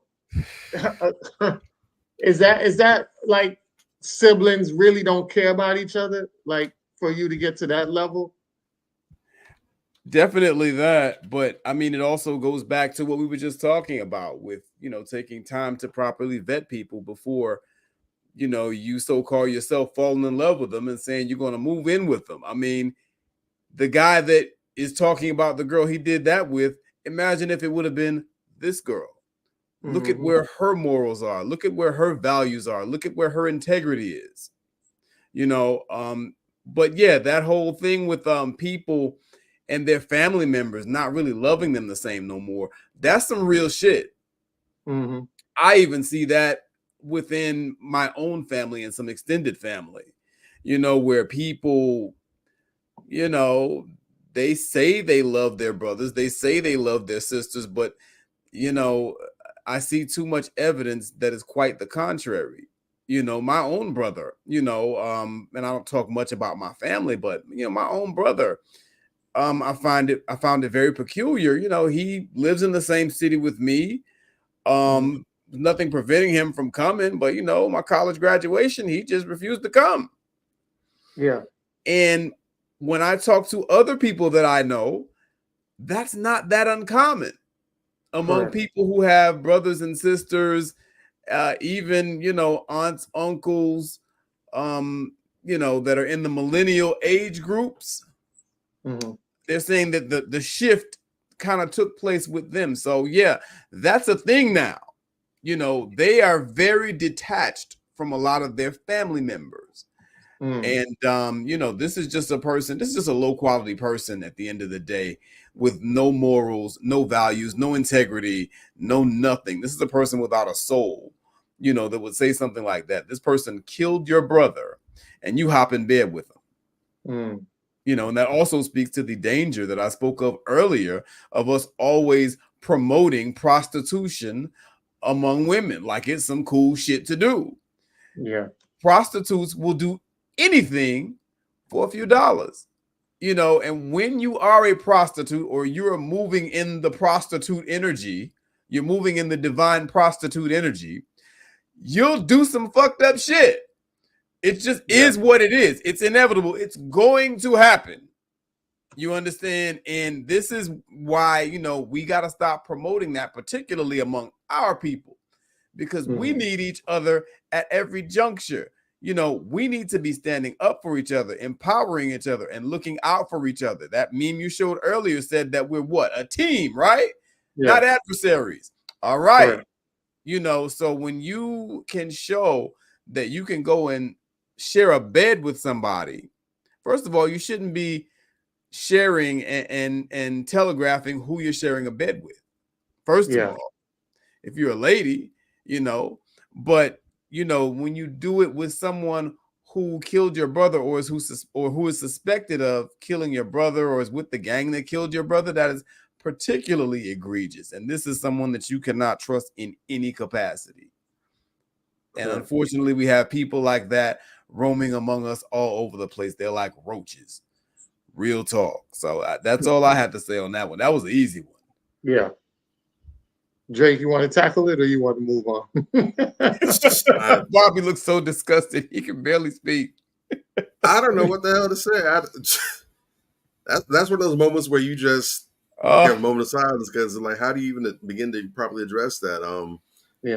Unfortunately, as I just find that as you keep living, man, the idea of saying and thinking, I done seen it all now, or I've seen it all now, it's impossible. The reality is that is a basement that does not have that elevator will never stop going down to the bottom. If you just push the down arrow and let it, you can find yourself in the center of the earth, and then you might keep on going past China, and you might end up leaving the stratosphere. It is a bottomless pit. I don't think it's possible to get to the end of it. It only ends in hell. But I don't even know if there's a break for there either. It just seems every single day the level of degeneracy gets worse and worse and worse. I saw a story the other day about some woman trying to get back at her son's father, and Jesus Christ, the kid was 4 years old. Mm-hmm. She tied the boy's hands behind his back and tossed him in a pool and let him drown. And I still can't feel a way about it just yet because I don't think I'm able to digest that or actually comprehend that. I know it's terrible. I know that's an awful thing to do, but I can't actually generate an emotion behind that because I'm not at a point to where I can actually interpret that, if that makes sense. Mm-hmm. There's just some really dangerous, whacked out, way off the reservation people that live among us. And no, there's not a majority. I don't even think the population is significant enough yet to where it's like a concern. But just the fact that out of a planet with billions and billions of people, that there's one person out there like this is troubling for me. One person. Right. That alone is troubling. Knowing that there's more than one is very concerning to me. And I don't care if this person's in Thailand somewhere. Correct. I'm sharing oxygen and space with them. They can see the same sun I see in the daytime. They see the same moon I see at night. That is alarming for me personally. I'm not over exaggerating because if it happened once, that means it can happen again. Correct. So you have to be mindful about the people out here, man. You gotta watch who's around you. Don't take things for granted. Situational awareness needs to be developed. Head on a swivel. Always think protection and defense. Because again, you might never encounter a person like this in your lifetime. And you might end up living right next door to someone like this. You might mess around and call yourself thinking she's the one or he's the one. And you go on 3 dates and then you tell them that you love them. And then before the week is out, you get to give them the key to your house and here you are literally sleeping with the enemy. So you just got to be mindful about what's out there. My grandmother used to say, "We're not in heaven yet." So we out here in the wild. I like that. Of a God, please act accordingly. And I got nothing else, but I don't know. No, that's good enough. Trust me, act accordingly. I just wanted to highlight that because you just never know who you're dealing with. And if somebody doesn't have, they always talk about how you judge a man how he treats his mother. But with women, you got to judge them how they treat their family members as well. If somebody could have sex with somebody that killed your brother, and that's supposed to be somebody that you're supposed to adore and love upon, and you have no regards to that. How do I feel comfortable as a husband? I don't have no attachments to you but the love. and that can go at any flame. You know what I'm saying? And so it's very scary out here. You got to be mindful of who you are definitely involved with, and also just highlighting that because you could see that it might be a deeper level with the family structure, which is why we talk about healthy relationships, because that healthy relationship would have had them have a better bond. And especially if he's out there gang banging, then there's some issues about leadership in that household or around that household as well. So there was just wanted to signify how not having a successful relationship and things like that and a strong foundation, you can have your children astray and have them so far gone that they don't even look at each other as even part of their legacy or part of the same family tree. You know, so definitely want to say that. All right, so we're gonna move on to our question of the day. All right, so the question of the day is related to today's topic, and it goes: is it wrong for a man in a relationship or marriage to buy a Valentine's Day gift for their child's mother? Yes or no? Why or why not? Absolutely. The fuck you mean? Yes. Yes. Listen, some of the questions that these people ask, I mean, you know, and I respect the question in the capacity that it's a question, right? And you ask questions for clarity. But some of the questions these people ask directly inform why they have such fucked up problems in their relationships to me. You understand what I'm saying? Valentine's Day is a holiday for what? Lovers, bitch. So you get something for your lovers. Period. Why in the fuck would you get your baby mama a goddamn Valentine's gift when you have a woman and think that shit gonna fly? A black woman at that. Nigga, you done lost your monkey mouth ass mind. What about Mother's Get Day? 'em, Gage. Today is Mother's Day. Shit. Okay, let's switch it. Let's switch it to Mother's Day. No, I say no. I can either one. Valentine's Day. I can understand that one a little better, but I still say no. Okay, let's do Mother's Day. Mother's Day. No. Should that should fly? It shouldn't fly for Mother's Day either. Okay. No. Look, that's your child's mother. Get something for them to give to their mother. That ain't your mother. See, part of the reason why we're not able to have quality relationships is because we're not able to have clean breaks when we break off some shit with somebody. All right? That's a big part of it.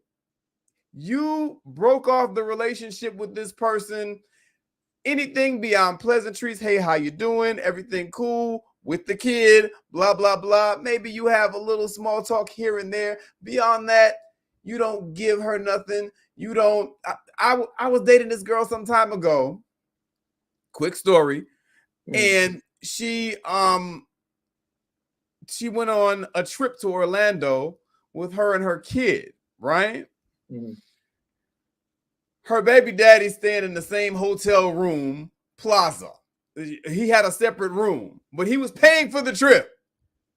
You dig? And it's like, okay, well, it's a Mother's Day. No, it wasn't Mother's Day. It was some holiday or something that they were doing for the kids. It was one of the kids' birthdays. And so he paid for her to go up there and go to Disney World. And, you know, he was in one room. She was in another room. They were next to each other, but hey, they're in different rooms. So it's cool, right? This same guy, I remember she said her washer broke and he bought her a new washer, dryer. You understand what I'm saying? Dude, this is your baby daddy. Y'all not together no more. I respect the fact that she told me this because a lot of these heifers lie about shit like this. You understand what I'm saying? So I respect the fact that she told me, but I told her, no, you're dead wrong. And no, I can't fuck with you if you still got this dude doing all types of provisional shit for you and y'all not together. You understand? That don't make no damn sense. You need to make a clean break in order to make a clean start. And anybody who's, you know, they're in that space with you trying to start with you and they see this type of shit going on, they need to clear it because you never made a clean break to begin with.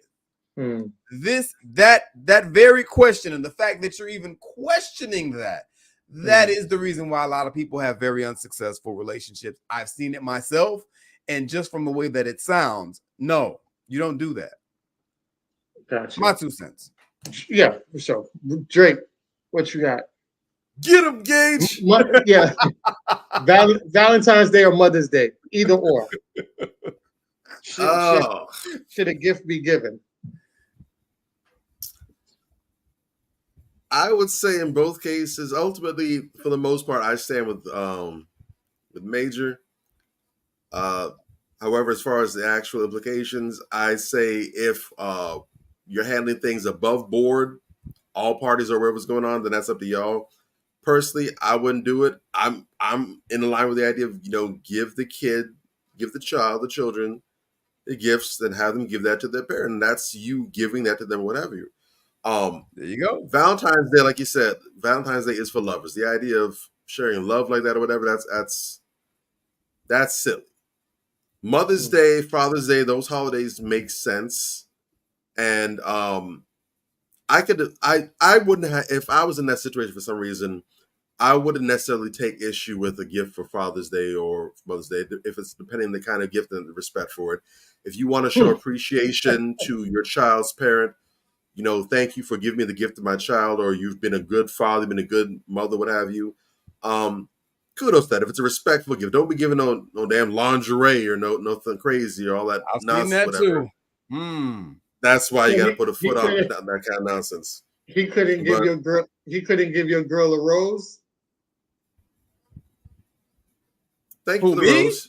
She got those at home. Thank you, I'm saying Drake. Bobby? He couldn't send your girl a rose. You can give her a nice card. Appreciate that. No, but see, no understand, and exactly for the same reasons that you said, Major, reasons like this, and this is going to rub some people the wrong way, and that's okay, because you know what? I can give you a list of good recommendations for some quality oils, body butters, and lotions that you can use. Because I know chafing is a very serious issue. It's tough when you have skin irritation. You need to clear that up. I have some great products that you can use to clear that up. I'm going to say what needs to be said anyways. Yeah. Things like this. And some of the people who've heard this a time or two, they know exactly what's coming next, so you can grit your teeth and bear it. Things like this are exactly the reason why a lot of people do not want to deal with single parents. There it is. They don't. Why would you deal with that? Why, if you have issues with this, why do you subject yourself to dealing with that? Unless, and in the cases, I've heard some people say the only way they'll do it is if the other parent is dead or out of the picture completely. Right. Different country, the whole 9 yards, for this same exact reason, because they don't want to deal with this. I was speaking, it wasn't on this. I dropped a statement regarding another post I saw elsewhere about gender roles and if they're needed in relationships. And I gave a response to that, and a lot of it fits the bill for this. I'm going to go ahead and share what I said there. They were talking about our traditional gender roles or gender roles, period, needed in relationships. And I said that the problem is, as a culture, we've developed a dislike and even a disdain for structure and order. We don't like discipline and accountability. And when there are roles in place, that means that there's accountability, because it's easy to see if you're handling the responsibilities of your role. But if there are no roles, then everything is a freestyle. Correct. So then nobody can really say if you're hitting the mark or not, because there's no metric. Yeah. There's no way to measure if you're taking care of business or not. Now, in every other respect in life, in work, in business, and play, everywhere else in life, operating like this is a recipe for failure. Why do we think that our relationships and family are any different? And why are we playing with something so serious as this? We are all the way outside of our right minds, and we badly need to get back into them. Real talk. Now, we understand that, marriages aren't foolproof. People do, unfortunately, get divorced every single day. We get that. Things happen.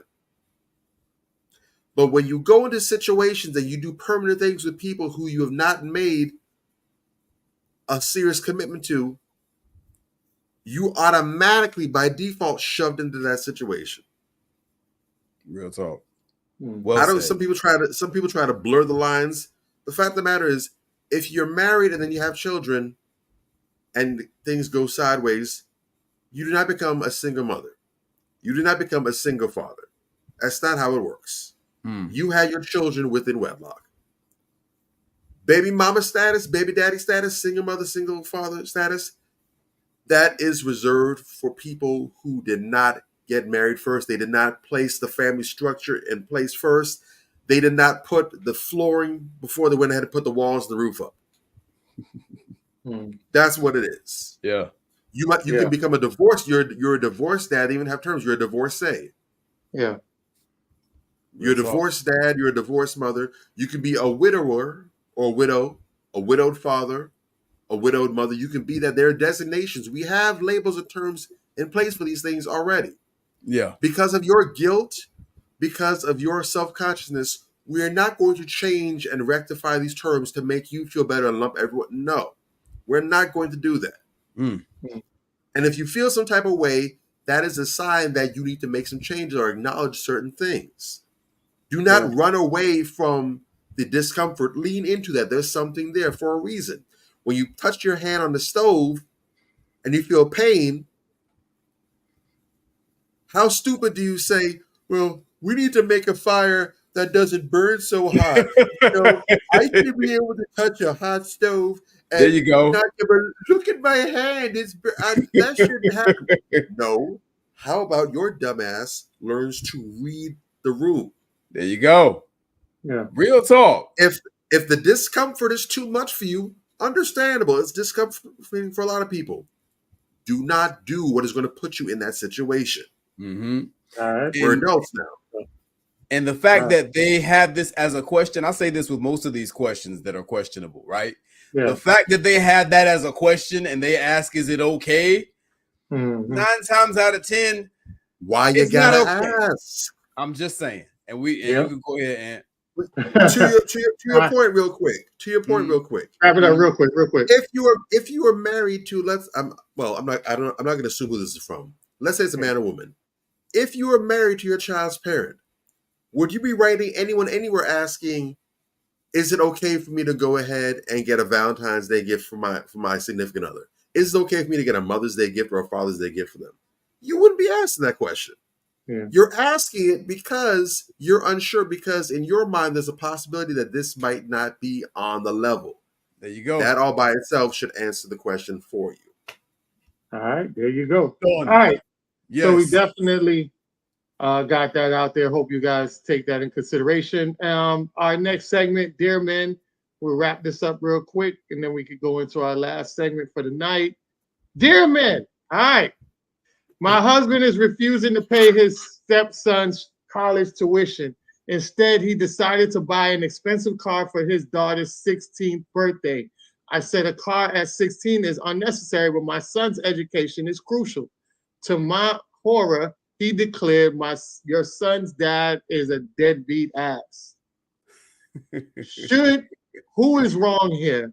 Is the husband obligated to pay for his stepson's tuition, or is he correct by saying, well, his father is responsible for his education? I mean, there is no right answer, no wrong answer. I say that education is definitely more important than a vehicle, but two things, these are two things that jump out to me. Number 1, 2, and 3, this is your stepson. This is his stepson. So is he really, and how old is he? If he's in college, he's probably 18 or better. Yeah. So he's not technically responsible for anything. We can say that he should or shouldn't, but he's not technically responsible for anything. Also, this is a reason why I'm not in favor of blended families. This is another reason why I'm not in favor of blended families. I understand sometimes it works for some people. I respect that. But broadly speaking, you run into this type of shit. You know what I'm saying? And there is no right or wrong answer. One child is his, one child isn't. And you can call it what you want or try to tweak it and make it look like it is, but that's just what it is. And there's no right or wrong answer. can't really say with any definitive ruling one way or the other, but I will say, yeah, I lean a lot more toward education than I do towards a vehicle. And I just want to add to that, children, I started working when I was 14. Mm-hmm. I don't know how other people feel, but my kid's gonna work, goddammit. That's just what it is. And they're going to help contribute to, their college funds and their vehicle funds and so forth and so on. I think that it's good for them. I think that they, it teaches them some life lessons to be involved with these types of things. And just the broader point, I guess broader than any of this, when you're dealing with somebody in this type of situation, in the vetting process, this type of shit, especially when you both have a kid, one kid is yours, one kid is his, one kid's not yours. You got all that shit going on. That should be a part of the vetting process. You shouldn't be having this conversation now. You should have had this conversation in the beginning. And this is why that young dude looked so ridiculous to me earlier, talking about he's going to move a chick in and he loves her in 3 days and all this dumb shit. No, you cannot do that because it's too short of a time to make such a determination. Yeah. Period. And so, yeah, there is no right or wrong answer. But, like I said, I lean more towards the education as opposed to the vehicle. I hope they figure that out, but there is no right or wrong answer. There just isn't. That's my answer. They have to work through it. They're going to have to figure that out and work through it the best they can. I think the father made a good decision as a husband. And the reason why I say that is because taking the whole dynamics of it, this is her son. Yeah. Normally, men don't take care of men. He's got a 16-year-old daughter. Daughters take care of their fathers. When they get old, regardless if you have a wife or not, when she leaves him, the daughter's gonna take care of her dad. True. What I'm saying? Also, she's a young girl. He's getting her a car. That's probably what he wanted to do, because most parents do that for their child. They always wait till their senior year to get the car because it alleviates a lot of responsibility off of them. Like, hey, I ain't got to pick you up and take you to all your little outings or your school. You could go to your job or whatever. I don't have to break away from my routine to do that. Let me go ahead and get you a car or whatever the case may be. Like you stated, that the son has also got to be over 18. You're technically, legally, is an adult. You're supposed to legally handle yourself in that realm, right? So once you turn 18, you're off under my roof. You're off under my responsibility, because I am responsible for you because you're under 18 and you're under my roof, and I'm married to your mother. So you're under my roof. But once you turn 18, I can snap my fingers and say, hey, you're an adult, because legally that's what they say you are. You're an adult, and my obligations now is cut off, and my obligation is to now my underage daughter, who is my legal daughter. So now I took care of you, and now you're out the door. Now I got to focus on her, take care of her. She's out the door, and then me and your wife, me and your mama, we can be out here being butt naked, doing all the wild shit we need to do when we in here. So I won't badger him for doing what he do. I can understand why he's doing it. Like we say, when we come to morals, you want to help the child out because eventually it'll help him out longer down the road. If you take care of his thing, he don't have to pay it back and struggle with it later on. Yes, I get it, but you also have a father too, and that's one of the reasons why. Even with the son, I hope he takes that in consideration to sit back and say, hey, I got to vet. My mama ain't vet my goddamn po-ass daddy. I got to make sure I vet a nice woman, because I don't want my child to get down to some bullshit like that. And also, it also, in his mind, should make him a better father than what his father did for him. So I think it's a life lesson in the long run that I think he can benefit from to make himself a better individual for his child in the future, and understand why is it important for you to, link up with a certain person.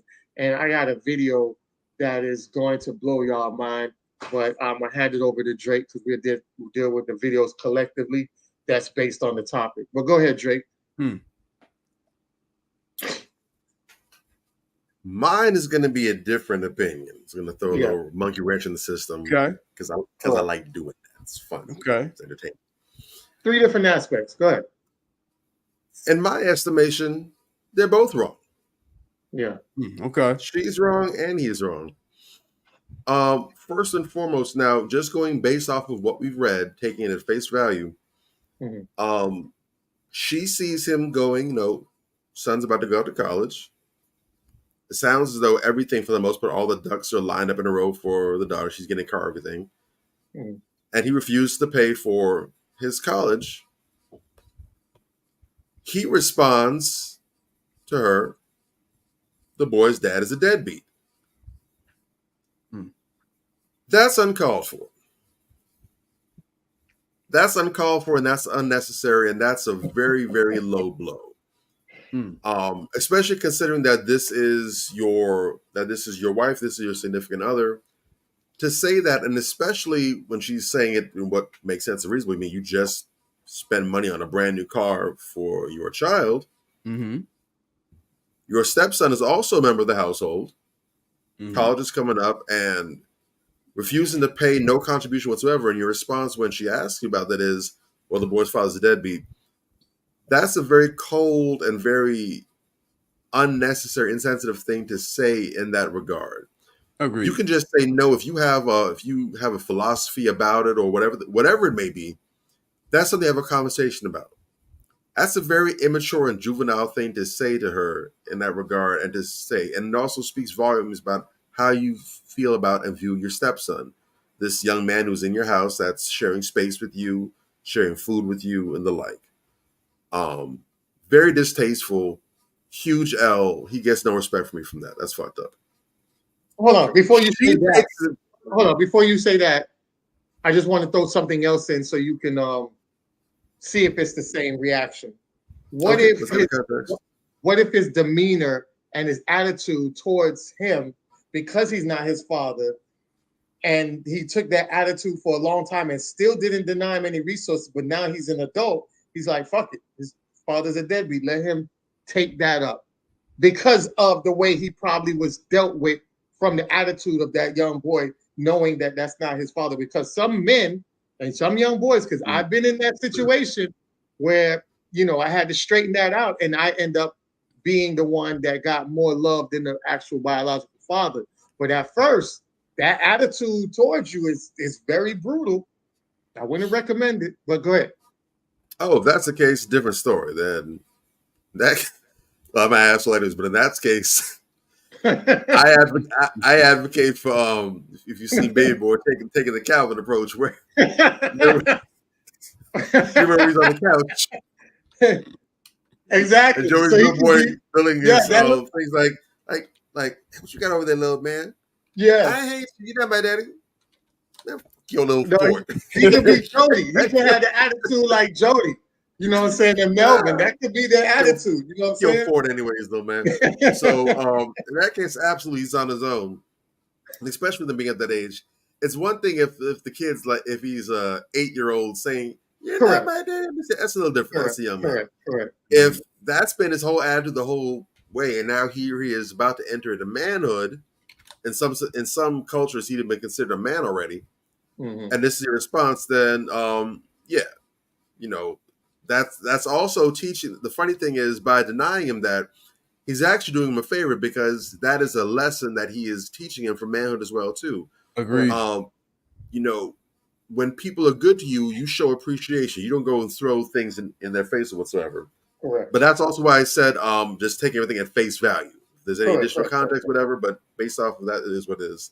Correct. Now, she's wrong because, again, at face value, shame on you for marrying a man who has this sort of opinion and perspective, who doesn't see your son as his son, who doesn't feel that same kind of obligation to your child that he does to his child. Shame on you for not doing your due diligence and vetting it properly and letting it get to this. the fact that he would say that, and apparently that's how, now, unless he was lying the whole way or something, he dropped that bomb and you were horrified, you were thrown off that he would say such a thing. That means that you did not do a very good job of letting through the cracks. That's caused me to look at you sideways. Because thank God all that happened was him basically telling your son, F your fort, little nigga. This could have been a whole entire pedophile or a febophile that you don't let in the house to have access to your child. True. Or someone that has no goodwill, maybe someone that's doing other nefarious things or foul things with your son behind your back that you don't know about, if this is how he feels. Now, obviously, this is a stretch between the two. One is clearly not the other. But it shows that there's something lacking in your process. I'm wondering, did you have proper conversations about bringing your families together? Did you treat his daughter like your daughter?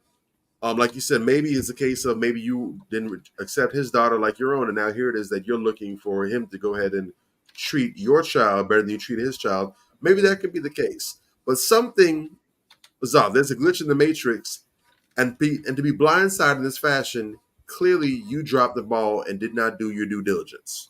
How did he end up here? So in my estimation, both parties are taking an L for different reasons. Do better. I could see that. I could see Well that. said. Well said. Well said. Three things can be true. Yes. I love the fact that we got all the angles of it. So no doubt, no doubt. Hopefully you guys take that in face value. All right, so let's get into our last one of the day, and then I get into the videos, and then you guys can wrap it up. So the Queen check of tonight. Who y'all think the Queen check is about? Any idea? The crown check of tonight. Who's been in the news that's been popping lately? Angel Reese. We already did her before. Nah. Now I'll give you a hint. It has to deal with hip hop. I know who's in it then. Who is it? Is this person an athlete? No. Okay, so swinging a miss. Has to do with hip hop. That one I don't know, brother. You got me. All right. So, crown check of the night is definitely no other than Boom. Y'all don't know who that is, huh? All right, MC Shoutout. Female MC. Sharon Green, also known as MC Shoutout, is considered the first female rapper or MC born in Wilmington, North Carolina. She grew up in South Bronx, New York City during the earliest years of hip hop rap culture. Shout out to MC Shoutout. All right, doing some great things out here. And she will be in the upcoming video. I believe she's in the upcoming movie. Documentary. Microphone check. That's getting done by Tariq Nasheed. Please go out there and try to get the tickets. We need all the ticket sales possible. It's going to be great. Everything I think that's going to be in that docu-series. My father, God bless the dead, passed away. My dad spoke about this a long time ago. So when I heard Tariq mentioning little things about it, my dad was telling me about this back in 1994. So my dad's a tether. Well, yeah, he's a tether. He's not a tether. He's not. No. He's not. He's no. Listen. No. Jamaican, but he's not a tether. No. He's a tether. He's a what? Tether. Yes. Oh, my dad's a tether. And the reason why I say my dad is a tether is because my dad never wanted to rock the boat. Now he has a lot of unapologeticness in him, but I would say that when he came to America, he really kind of solidified into that narrative. It's my brother is kind of more on my dad's side. I'm more of the unapologetic dude.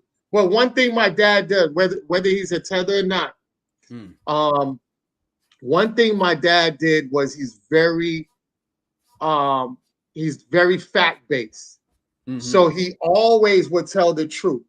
Okay. That's one thing he would do. He would not deviate from the truth. He would tell the truth. So I can be honest enough to say that I have a lot of tethers in my family. I choose not to run that route. Okay. I am more of a foundational black writer, but I do have said this. But one thing I respect about my father is he will tell the truth. And he could have been on the same crap that Busta Rhymes was on and that Fat Joe was on with that whole hip hop lie. But he sat back and said, no, I'm going to tell you the truth. Foundational Blacks was the one who created it. And all that 1940s raps and stuff like that, he sat down and showed me all of that, where all of that came from. So he was very versed in that music world because his music right now, we're about to have it archived in a museum in Baltimore. Mm-hmm. So I will give my dad that much credit. He's super dope, had a lot of intellect from him, but I'm going to just keep it 100 with you. That's what my dad was. You know, we got to take the good with the bad, but he had a lot more good than he did bad. I respect it is what it is. I respect it is what it is. Okay. Yeah. Wow. All right. Shout out to Sister Shoutout. You know, Indeed. incredible feat to be the first femc in hip hop, the first one.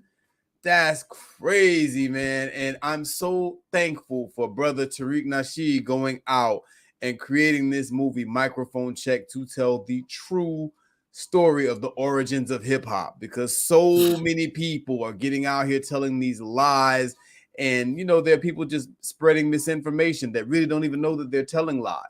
It's just something they've heard all their lives and they're just regurgitating talking points. They don't even understand, you know, that this comes from foundational Black American culture, period.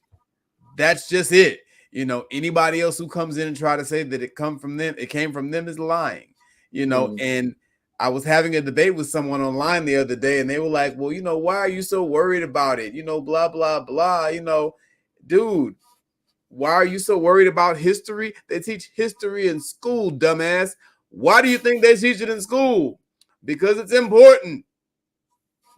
I'm just saying, you know, but you have adults that are running around talking this nonsense. You know, they think that it's okay to not consider the importance of history, you know. And just before I land my plane, I know we're, you know, running late on time here, but, you know, that sister right there is another sister who exemplifies female excellence and females carrying themselves in a royal manner. Chirac wasn't out here, you know, doing all this, you know, WAP, you know, and you know, coochie pink, my booty hole brown bullshit. She wasn't doing that. None of the femcs back in the day were doing that. That is a relatively recent thing. Back in the 80s and 90s, the way these women carry on and carry themselves like trash today would have been unheard of. You understand? But, you know, you have this toxic feminism that has infected the minds of a lot of these women. And, you know, they think that it's empowering to walk around, you know, with no shirt on, with your titties out, you know, and make songs with disgusting, vulgar lyrics, you know, while you're poisoning a whole generation behind you. Chirac and the Chiracs of the world would never have done that. You understand what I'm saying? So shout out to that sister. Shout out to her legacy of maintaining herself with class and presenting herself with dignity and being an all-out rider and really being down for the culture and being true to it. Correct. That's a brilliant sister. Respect. Drake. Hats off to her. I know for the longest time, you know, hip hop has always been considered and primarily as a male-dominated culture, but the women have, from its inception, had a place in it, and they definitely carved out their niche. So whether it was Chirac, whether it was Lady of Rage, Roxanne Shante, all the sisters who played a part in shaping hip-hop, it wasn't just the fellas. The ladies were a pivotal part of it as well. They weren't playing the background. Right. They weren't the accompaniment. They were front and center, just like the fellas, just like Bambaataa, just like Sugar Hill Gang. They were right there on the front lines carving it out as well. And the reality is hip hop would not be what it has become if it wasn't for the ladies. The fellas couldn't have gotten it done on their own. The ladies couldn't have gotten it done on its own. Hip hop, not talking about where it has gone now, but hip hop from its inception was so strong because it mirrored our culture. It mirrored the powerful dynamic of black man and black woman together in harmony, in concert, working together to make something beautiful, to express, to showcase joy, pain, anger, happiness, communicate messaging, passing on history, wisdom. It was the crux of it. And that could have only been birthed, and it could only have been birthed from those two elements coming together. And so I hope Shamrock definitely feels that she is the mother of hip hop. I hope she feels that. I hope she understands the gravity of her contribution. And I hope that she's proud of what she has given birth to. Now, hip hop, unfortunately, has gotten a little wayward over the years, but children don't want to do that sometimes, right? You know, even if you've done everything right, sometimes you do have children that go astray. I do believe, however, that just like with children, where they are is not necessarily where they have to remain. I believe that hip hop can make a turn and go back to the roots that it came from, because I think things are cyclical. So we're in a downturn now. I believe it's going to be on the come up soon. So I'm looking forward to the future, the descendants of MC Shyrock, the sisters to come, who are going to come and change the game. We got Rhapsody doing her thing. We got Ciroc doing a thing. We got 3D and T out here doing a thing. They're not a whole bunch, but we do have some sisters out here who aren't on this hoe rap, this prostitute rap side of the game now, but they are keeping it true to the ideals and the proper spirit of hip hop. And I'm hoping that they're going to gain more traction, they're going to gain more support, and they're going to once again step in and do like Shyrock and those who came before, and they're going to go ahead and put it out there and let y'all know what it is and what it ain't. Real talk. All right. So I want to share this video. I'm glad you spoke on that. I just want to share this couple videos, and then you guys could just wrap it up, because it basically brings the whole sector of what we talked about tonight and the topic. All right. Tony let that motherfucker watch Charleston. If the answer is no, that ain't my friend. Right. My son is the most important thing on this planet to me. I've changed my views on very many things. Yo, I'm a hip hop head. I'm a hip hop historian, I like to think. I have changed my views on hip hop. I used to be, Russell Simmons was one of my mentors for like quite a few years. Right. And Russell would always be like, yo, it's just entertainment. It's just lyrics. Like, people getting caught up on lyrics. I have a baby. I'm like, I can't subscribe to that anymore. Right. I cannot subscribe to that anymore. I got daughters. They know what they're saying. They know what saying that does to people that are listening to it. I cannot subscribe to it's just lyrics anymore. I have a child now, bro.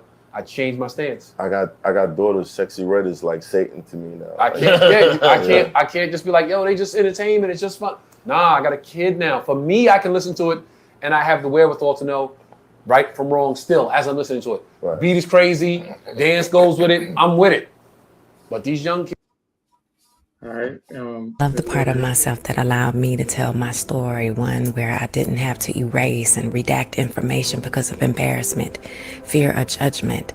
I love the part of myself that keeps going. Even on the most dismal of days, the little voice in my head says, keep learning, growing, and being present. I love the part of myself that said I will. Not I may or I could, but I will, because the will was appointed to be completed, and nothing is more challenging than knowing you allowed yourself to quit. I love the part of myself that loves hard, even when people may not love me back. My heart will never change because they can't meet the capacity of the healed heart in me, and that's their thing, and this is mine.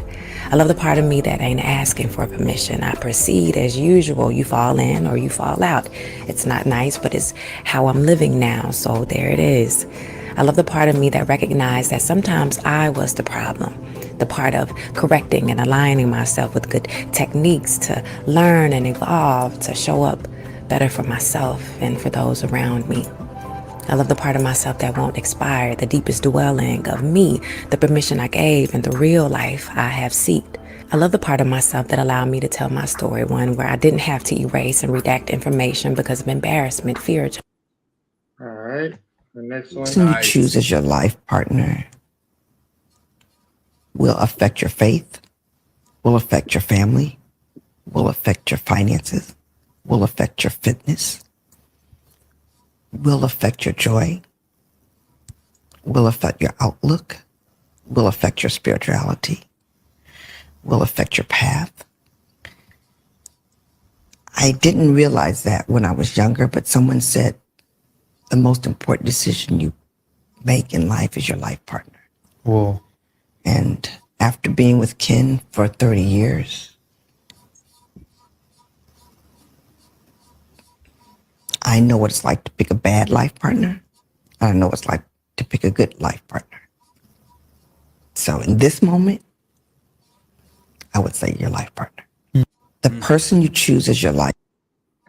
Never be able to correct a man or get him to see your perspective if your way of correcting him comes through criticism, comparison, condemnation, or being condescending. Attempting to reveal to a man his error or your perspective by "I gotcha," or by comparing him to another relationship or another man, or by displaying your superior knowledge in an area, those are surefire ways for him to disconnect from you. But if you want a man to hear you, if you want a man to understand you or to see your perspective and even recognize his own errors, one of the best things you can do is connect with him first. Ask him questions. Try to discover why he made the decisions that he made, or his processes, or his thinking first. And when you seek to understand his why, that is a great way to connect. That's a foundational way to connect with him. But if you truly want a man to see your perspective, if you truly want a man to understand you, you can only reach him, or you can best reach him, through compassion, through kindness, through consideration, and all of these.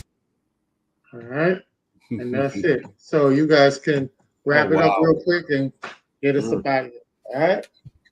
God damn. And really, you want us to take you out? What you just gave us all that, and we just gotta sum it up. Really, bruh?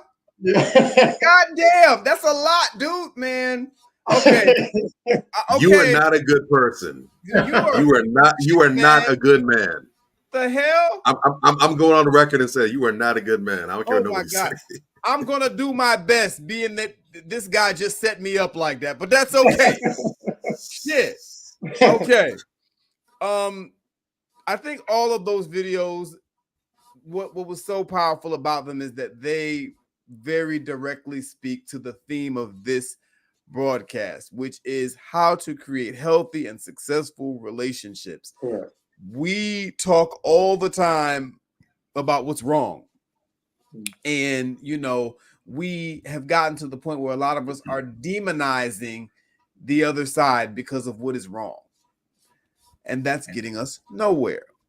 The focus needs to be, we can still talk about what's wrong, and we can still make our points, but we need to be coming from a good space, whereas, we're offering our best criticism so that we can help, not for purposes of demonization, for purposes of awareness, and for the purpose of, okay, let's come together and first of all, identify that this is a problem, then move into a way to fix it.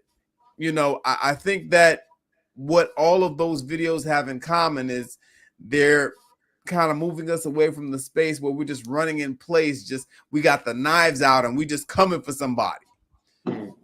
That's pointless.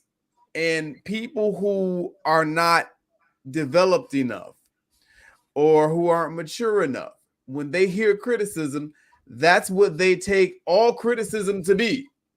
You know what I'm saying? Like, if it's against them, and that's not what all criticism is necessarily. We need to understand that there are real problems that men possess as a group that we need to correct if we're going to be successful at dealing with women. And women, you need to understand that there are real problems that women possess as a group that you need to correct if you're going to be successful in dealing with men. Period. Don't tune someone out as soon as you hear them making a critical charge of the other gender.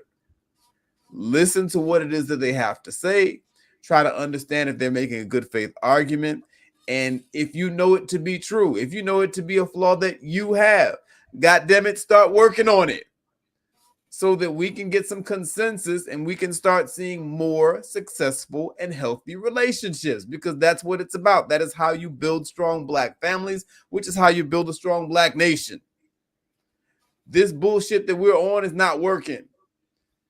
So if you always do what you always did, you're going to always get what you always got. You're going to have to change some things.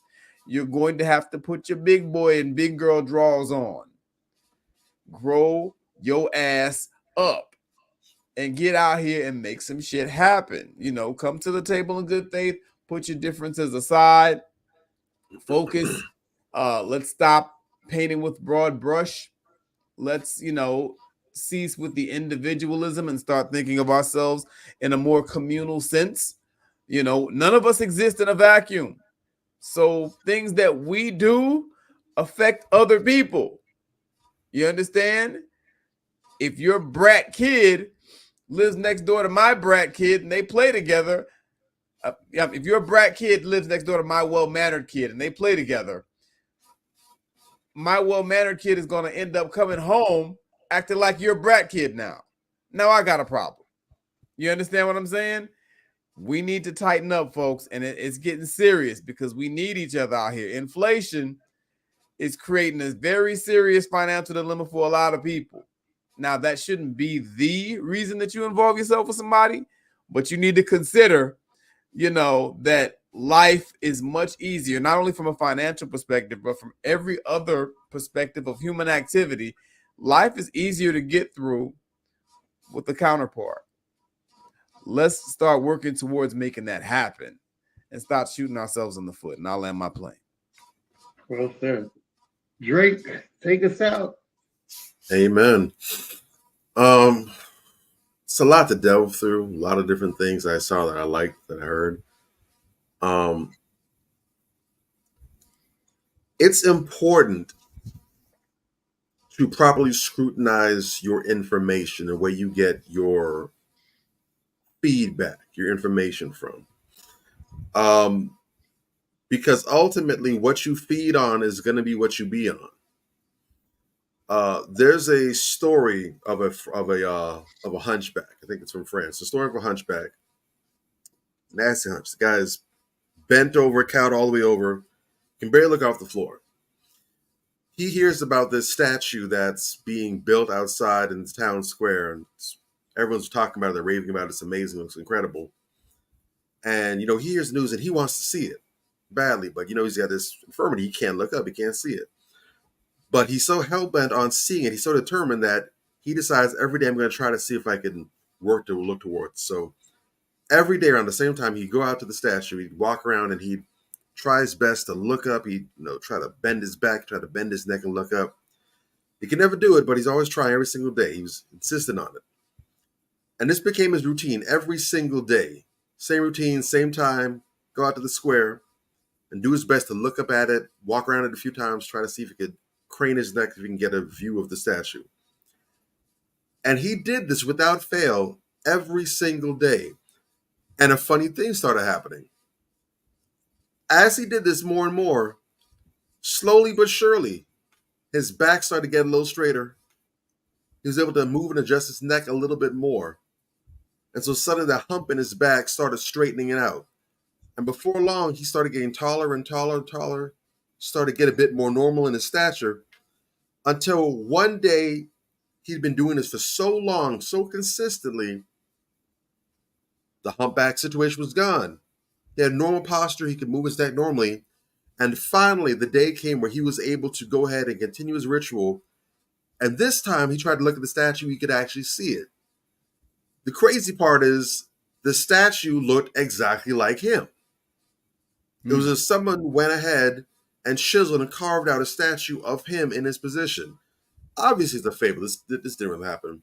But the moral of the story is, because he had a goal and he focused on it, ultimately, he was fixated on the right things. He wasn't busy looking at garbage. He wasn't content to look at the ground, look at the gutters, look at all the trash on the floor. He set his sights on something higher than him, bigger than him, and ultimately his dedication to the goal and working towards that allowed him to get himself to a place where now he was better than when he first started off. He had something proper to set his sights on, a goal that was noble to set his sights on, and ultimately he ended up becoming the very thing that he set his sights on. If you're focused on the bullshit that's out here, the constant gender warring, you busy trying to pick a side. Well, I'm a part of the girl gang. I'm part of the sisterhood of deflection, or I'm part of these goofy niggas out here that's everything anti-woman. They're on board with that. No solutions, just mudslinging. Even if that's not who you are, that's going to become who you are. Because you keep eating that, you keep feeding on that. And you're constantly looking for the negativity that's coming from the other side, so now that becomes a self-fulfilling prophecy. So all you see is the garbage and the BS. Now you can't probably see whether there's any decent men or decent women out there, because your commitment to the war, to be on the front lines every day, ensures that all you're going to see is warriors from the other side. So now all I see are the degenerate women that I can't stand. All I see is the degenerate men that's out there. Right. You know, now, you know, I choose the bear. You know, bears are better than men, because men are all dangerous. So, you know, all these women are hoes. You know, you got to go overseas to find a woman, because all the ones over here are tarnished, whatever. That's how you get caught up in this nonsense. However, if you make it a point to focus yourself on content and people who are about the right things, the brother who was speaking before about so much to try and keep track of, it was all good stuff, but he's speaking of how you probably speak to men, and how when you speak this sort of language to them, men don't understand that language. That gets a different result. But when you speak this language to them, now you're in sync. Now you're getting results. Now you're improving the communication. They're also becoming better because of your input, because again, we need each other. He needs to hear what you have to say. He needs to hear your criticism, but the way you're giving it to him is going to cause the opposite effect. You need to have a breakthrough with this person because you love and care about this man. When you get on the same page, now it's a beautiful thing. He's growing. You feel heard and seen. You're coming together. It's wonderful. Can't do it if you're at each other's throat. Why can't you just do it my way? Well, I'm sick of chill that. When you speak like that second sister did, and you can hear the health, she sounds vibrant. When I'm hearing, I closed my eyes for a couple seconds when she was speaking, and I swear I felt like I was in this lush garden. All kind of healthy plants, flowers, bees, animals, all the signs of a healthy ecosystem. She sounded like health. No doubt. She sounded whole. She sounded like a woman.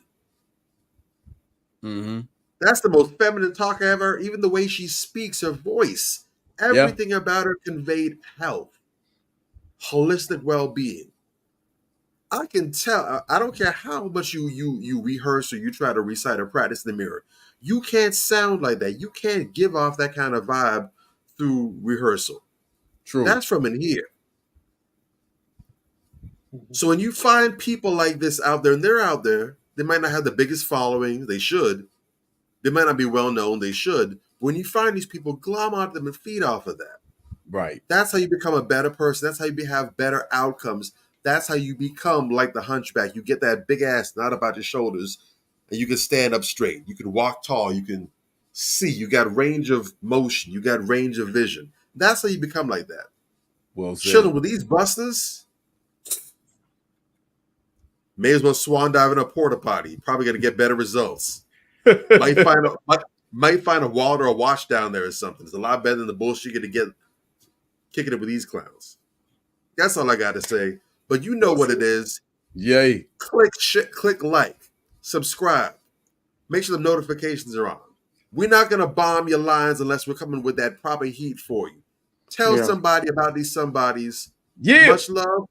We'll see y'all next week. Same time, same place, unless otherwise stated.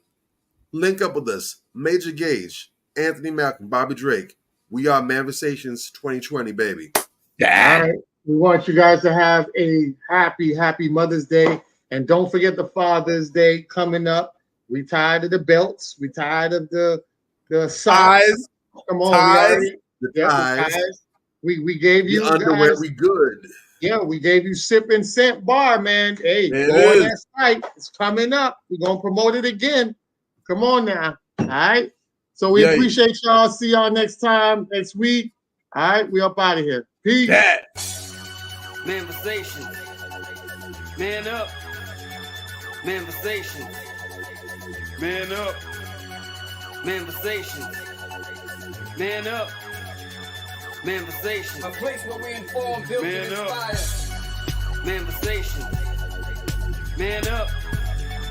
Manifestations. Man up. Manifestations. Man up. A place where we inform. Manifestations. A place where we inform, build, and inspire. You gotta eat what you kill. You gotta go out there. You gotta hunt for your meals. We all have that ability to connect with people, to be that motivational person in somebody's life. You gotta let people know there's certain lines you don't cross, and that there's gonna be consequences if you do. Man up. If you are an adult and you are in a relationship, that person's emotions are not your responsibility.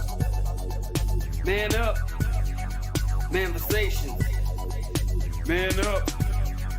Manifestations. Man up.